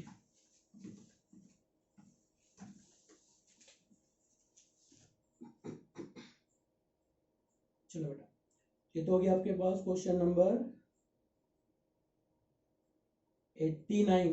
चलो अब आपसे क्वेश्चन नंबर 90 को डिस्कस करेंगे बेटा। ओके तो क्या दिया है बेटा आपके पास दिया है the correct option for the total pressure, ठीक है 4 ग्राम O2 और 2 gram hydrogen, total volume 1 litre given है बेटा। Clear, according to Raoult's law how to calculate total pressure बेटा, total pressure is equal to, ठीक है option for the total pressure in mixture का value पूछा है बेटा, सॉरी क्या पूछा है बेटा आपसे sorry choose the correct option for total pressure in ATM 4 gram O2 given है 2 ग्राम हाइड्रोजन, ठीक है total volume the reaction mixture given है। ओके चलो तो इसको सॉल्व करते हैं। देखो बेटा according to ideal gas equation क्या होता है बेटा, what is ideal gas equation, बोलो बेटा what is ideal gas equation, बेटा what is ideal gas equation, what is ideal gas equation क्या है बेटा, क्वेश्चन नंबर 90 की बात करेंगे तो what is ideal gas equation बेटा, PV is equal to NRT, ये टोटल प्रेशर चाहिए बेटा, तो क्या हो जाएगा एनआरटी बाय टोटल वॉल्यूम बेटा। अब टोटल मोल मिक्सचर बेटा, मुझे टोटल मोल किसके चाहिए बेटा, मिक्सचर के टोटल मोल चाहिए। ओके, तो मिक्सचर में क्या क्या दिया बेटा, O2 गैस गिवन है और बेटा क्या दिया, हाइड्रोजन गैस गिवन है। इसका बेटा 2 ग्राम गिवन है, तो मोलर मास बेटा 32, और इसका 2 ग्राम बेटा 2/2 कितना हो गया 1 मोल। तो इसके मोल कैलकुलेट कर लिए बेटा मैंने, number of moles of hydrogen calculate कर लिए, given amount divide by atomic mass, molar mass, given atom given weight divide by molar mass, तो बेटा कितना हो जाएगा इसके 1/16 मोल, तो इसके आगे बेटा। ओके, और बेटा इसका 1 मोल आ गया बेटा, इसके कितने आ जाएंगे 1 मोल। कितना अमाउंट दिया है, 2 ग्राम दिया है, गिवन 4 ग्राम गिवन है, चेक कर लो बेटा, 4 ग्राम गिवन है, सॉरी, तो 1/8 मोल बेटा, इसका अमाउंट जो गिवन है वो 4 ग्राम गिवन है। कितना बेटा 4 ग्राम गिवन है बेटा, कितना आ गया 1/8 मोल, मतलब इसके 1/8 मोल आ गए बेटा, इसके कितने आ जाएंगे 1 मोल। तो टोटल मोल कितना हो गया, काउंट कर लो बेटा, ये हो जाएगा 1/8 प्लस 1 बेटा, तो कितना आ जाएगा 8, ये 1 प्लस 8 बेटा, तो कितना हो गया 9/8 मोल। तो टोटल मिक्सचर के मोल बेटा 9/8 आ गए, सॉरी, तो ये 9/8 बेटा मिक्सचर के मोल आ गए। आर का बेटा एटीएम में 1/12 होता है, जब आप 0.0821 लिखते हैं बेटा एटीएम यूनिट, इसको 1/12 लिखा जाता है, आर का बेटा 1/12। ओके, टेम्परेचर कितना बेटा 273 केल्विन, और वॉल्यूम कितना दिया बेटा आपके पास 1 लीटर। ओके, वॉल्यूम कितना दिया 1 लीटर, वॉल्यूम इज गिवन, तो कुछ नहीं करना है बेटा, वॉल्यूम इज 1 लीटर गिवन है। ओके, तो वॉल्यूम इज 1 लीटर बेटा, इसका जब सॉल्व करेंगे बेटा दिस वैल्यू होता है 22.4। अगर आपने आर का वैल्यू बेटा आपने क्या रखा 0.0821 और टेम्परेचर 0 डिग्री सेल्सियस मतलब 273 केल्विन, तो यह बेटा 22.4 के इक्वल आ जाएगा। ठीक है, अब इसको मल्टीप्लाई करो बेटा, 9/8 इंटू 22.4 बेटा, तो कितना आ जाएगा 25 पॉइंट समथिंग 4 एटीएम के approx pressure will be correct answer बेटा, तो चेक कर लो 25.18 बेटा, तो एक ही ऑप्शन जो है 25.8। ठीक है, चलो क्लियर है बेटा सभी को। तो आइडियल गैस इक्वेशन बहुत ही सिंपल से क्वेश्चन दिए, कोई ज्यादा डिफिकल्ट टास्क नहीं है, बहुत ही सिंपल क्वेश्चन दिए है। ठीक है, अब बिना पेन उठाए वैसे ही सॉल्व कर सकते हो क्वेश्चंस को। चलो क्वेश्चन नंबर 91 बेटा, which of the following molecule is non-polar in nature? The non-polar that means dipole moment should be 0 बेटा, non-polar that means dipole moment should be 0। तो देखो सिमेट्रिक मॉलिक्यूल्स का डायपोल मोमेंट 0 होता है बेटा, एंटीमनी कितना बेटा 5 इलेक्ट्रॉन्स है। This belong to nitrogen family, ये बिलोंग करेगा बेटा nitrogen phosphorus arsenic antimony bismuth, तो नाइट्रोजन फैमिली से बिलोंग करेगा बेटा एंटीमनी, तो 5 इलेक्ट्रॉन्स प्रेजेंट बेटा, 1 क्लोरीन 2 क्लोरीन 3 बेटा 4, ये क्या हो जाएगा बेटा फ्लाई 5, तो 5 + 5 10 बेटा ट्रायंगुलर बाइपिरामिडल स्ट्रक्चर बनेगा। क्या बनेगा, इसका जो हाइब्रिडेशन है बेटा वो क्या बन जाएगा sp3d, और ऑल क्लोरीन जो बेटा अपने पास ये हाफ अटैच करेंगे, तो net dipole moment will be 0 बेटा, म्यू का वैल्यू क्या रखेंगे, नेट डायपोल मोमेंट भी 0 आ जाएगा, तो 0 का मतलब नॉन पोलर मॉलिक्यूल भी 0, बाकी से 0 नहीं होना, देखो दिस नॉन पोलर बेटा। ठीक है, कॉन्टेक्ट बॉन्ड लगा दोगे तो एक कुछ इलेक्ट्रॉन बचेगा बेटा, POCl3 में देखो p डबल बॉन्ड Cl बेटा, तो कैंसिल आउट नहीं होगा, रिजल्ट है C डबल बॉन्ड H में भी कैंसिल आउट नहीं होगा बेटा। ठीक है, तो कहीं ना कहीं डायपोल मिलेगा बेटा, तीनों केस में डायपोल मिलेगा, इसमें केवल 0 होगा, तो डी ऑप्शन इज करेक्ट बेटा, ये होगा non polar in nature. Okay, चलो नेक्स्ट क्वेश्चन डिस्कस करते हैं फिर। क्वेश्चन नंबर 92 बेटा, क्या पूछा है, for irreversible expansion of ideal gas under isothermal condition, isothermal condition that means temperature is constant, T1 is equal to T2 बेटा, internal energy E1 is equal to U2, तो changing internal energy will be 0 बेटा, क्या जाएगा 0 हो जाएगा। Okay, और क्या पूछा है बेटा, irreversible process, for irreversible process entropy total entropy always greater than 0 बेटा, for irreversible process में बेटा एंट्रोपी क्या होता है always greater than 0 होता है, तो नॉट इक्वल की बात करेंगे, तो देख लो आपको चूज कर लो बेटा, fourth option is correct, internal energy will be 0 and total entropy of system will be greater than 0 बेटा, greater than 0 की बात की जाती है, क्योंकि किसी भी यूनिवर्स में एंट्रोपी इरिवर्सिबल प्रोसेस का इंक्रीज होता है। ये आज मैंने मोबाइल यहाँ पे रख दिया बेटा, अगर मैं 500 ईयर्स के बाद इसको आके देखूंगा तो इसका एंट्रोपी बढ़ जाएगा, क्योंकि इसके माइक्रो ऑर्गेनिल्स को डिकम्पोज कर जाएंगे, तो entropy of each particle distance बढ़ जाएगा, इसका मतलब एंट्रोपी ऑलवेज इंक्रीज होता है। तो इरिवर्सिबल प्रोसेस में टोटल सिस्टम प्लस सराउंडिंग का एंट्रोपी इंक्रीज होता है, that means total entropy will be greater than zero की बात की जाती है।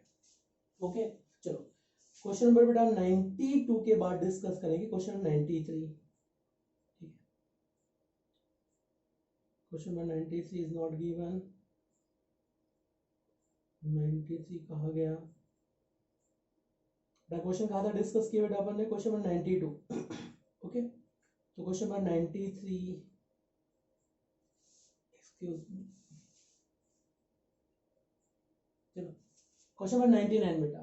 देख क्वेश्चन नंबर शायद पेपर में यहाँ पे नहीं आए हैं मेरे पास क्वेश्चंस। ओके चलो कुछ क्वेश्चन नहीं दिए हैं। क्वेश्चन 92 से 93, 94, 95 कुछ क्वेश्चन नहीं आए हैं। ठीक है अपन अभी डिस्कस कर लेंगे इसको। ठीक है क्वेश्चन नंबर 99 बेटा क्या दिया है बेटा? Match list first list second बेटा। आपको पूछा है लिस्ट फर्स्ट को सेकंड से मैच करना है तो क्या स्टेटमेंट डिस्प्ले करेक्ट होगा?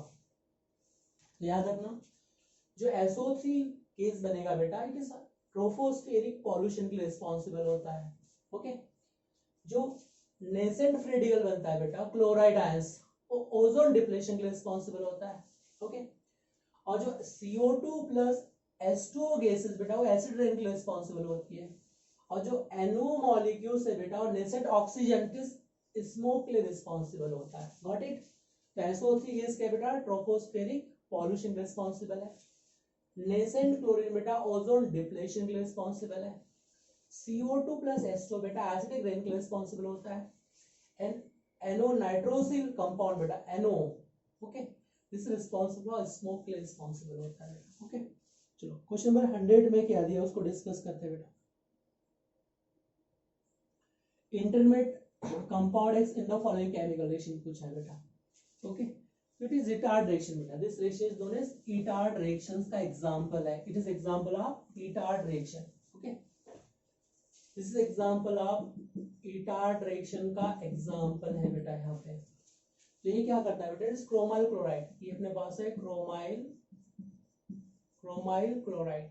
Okay it is chromyl chloride. तो इसमें क्या होगा बेटा ये कॉम्प्लेक्स कंपाउंड बना लेता है इसके साथ जो CH3 ग्रुप है। यहाँ पे कितने बेटा 1 हाइड्रोजन, इधर क्या 2, इधर 3 हाइड्रोजन है। तो यहाँ पे क्रोमियम जो है बेटा ये अपने पास Cr यहाँ पे अटैच कर दिया और 1 ऑक्सीजन बेटा Cr यहाँ अटैच है। सॉरी 1 ऑक्सीजन इधर लिए बेटा 1,1C की बात करेंगे। ठीक है तो Cr क्रोमियम जो बेटा 1,1Cl यहाँ अटैच करेगा। एक Cl बेटा इधर ऑक्सीजन के साथ रहेगा और एक Cl इस फॉर्म में रहता है क्रोमाइल क्लोराइड।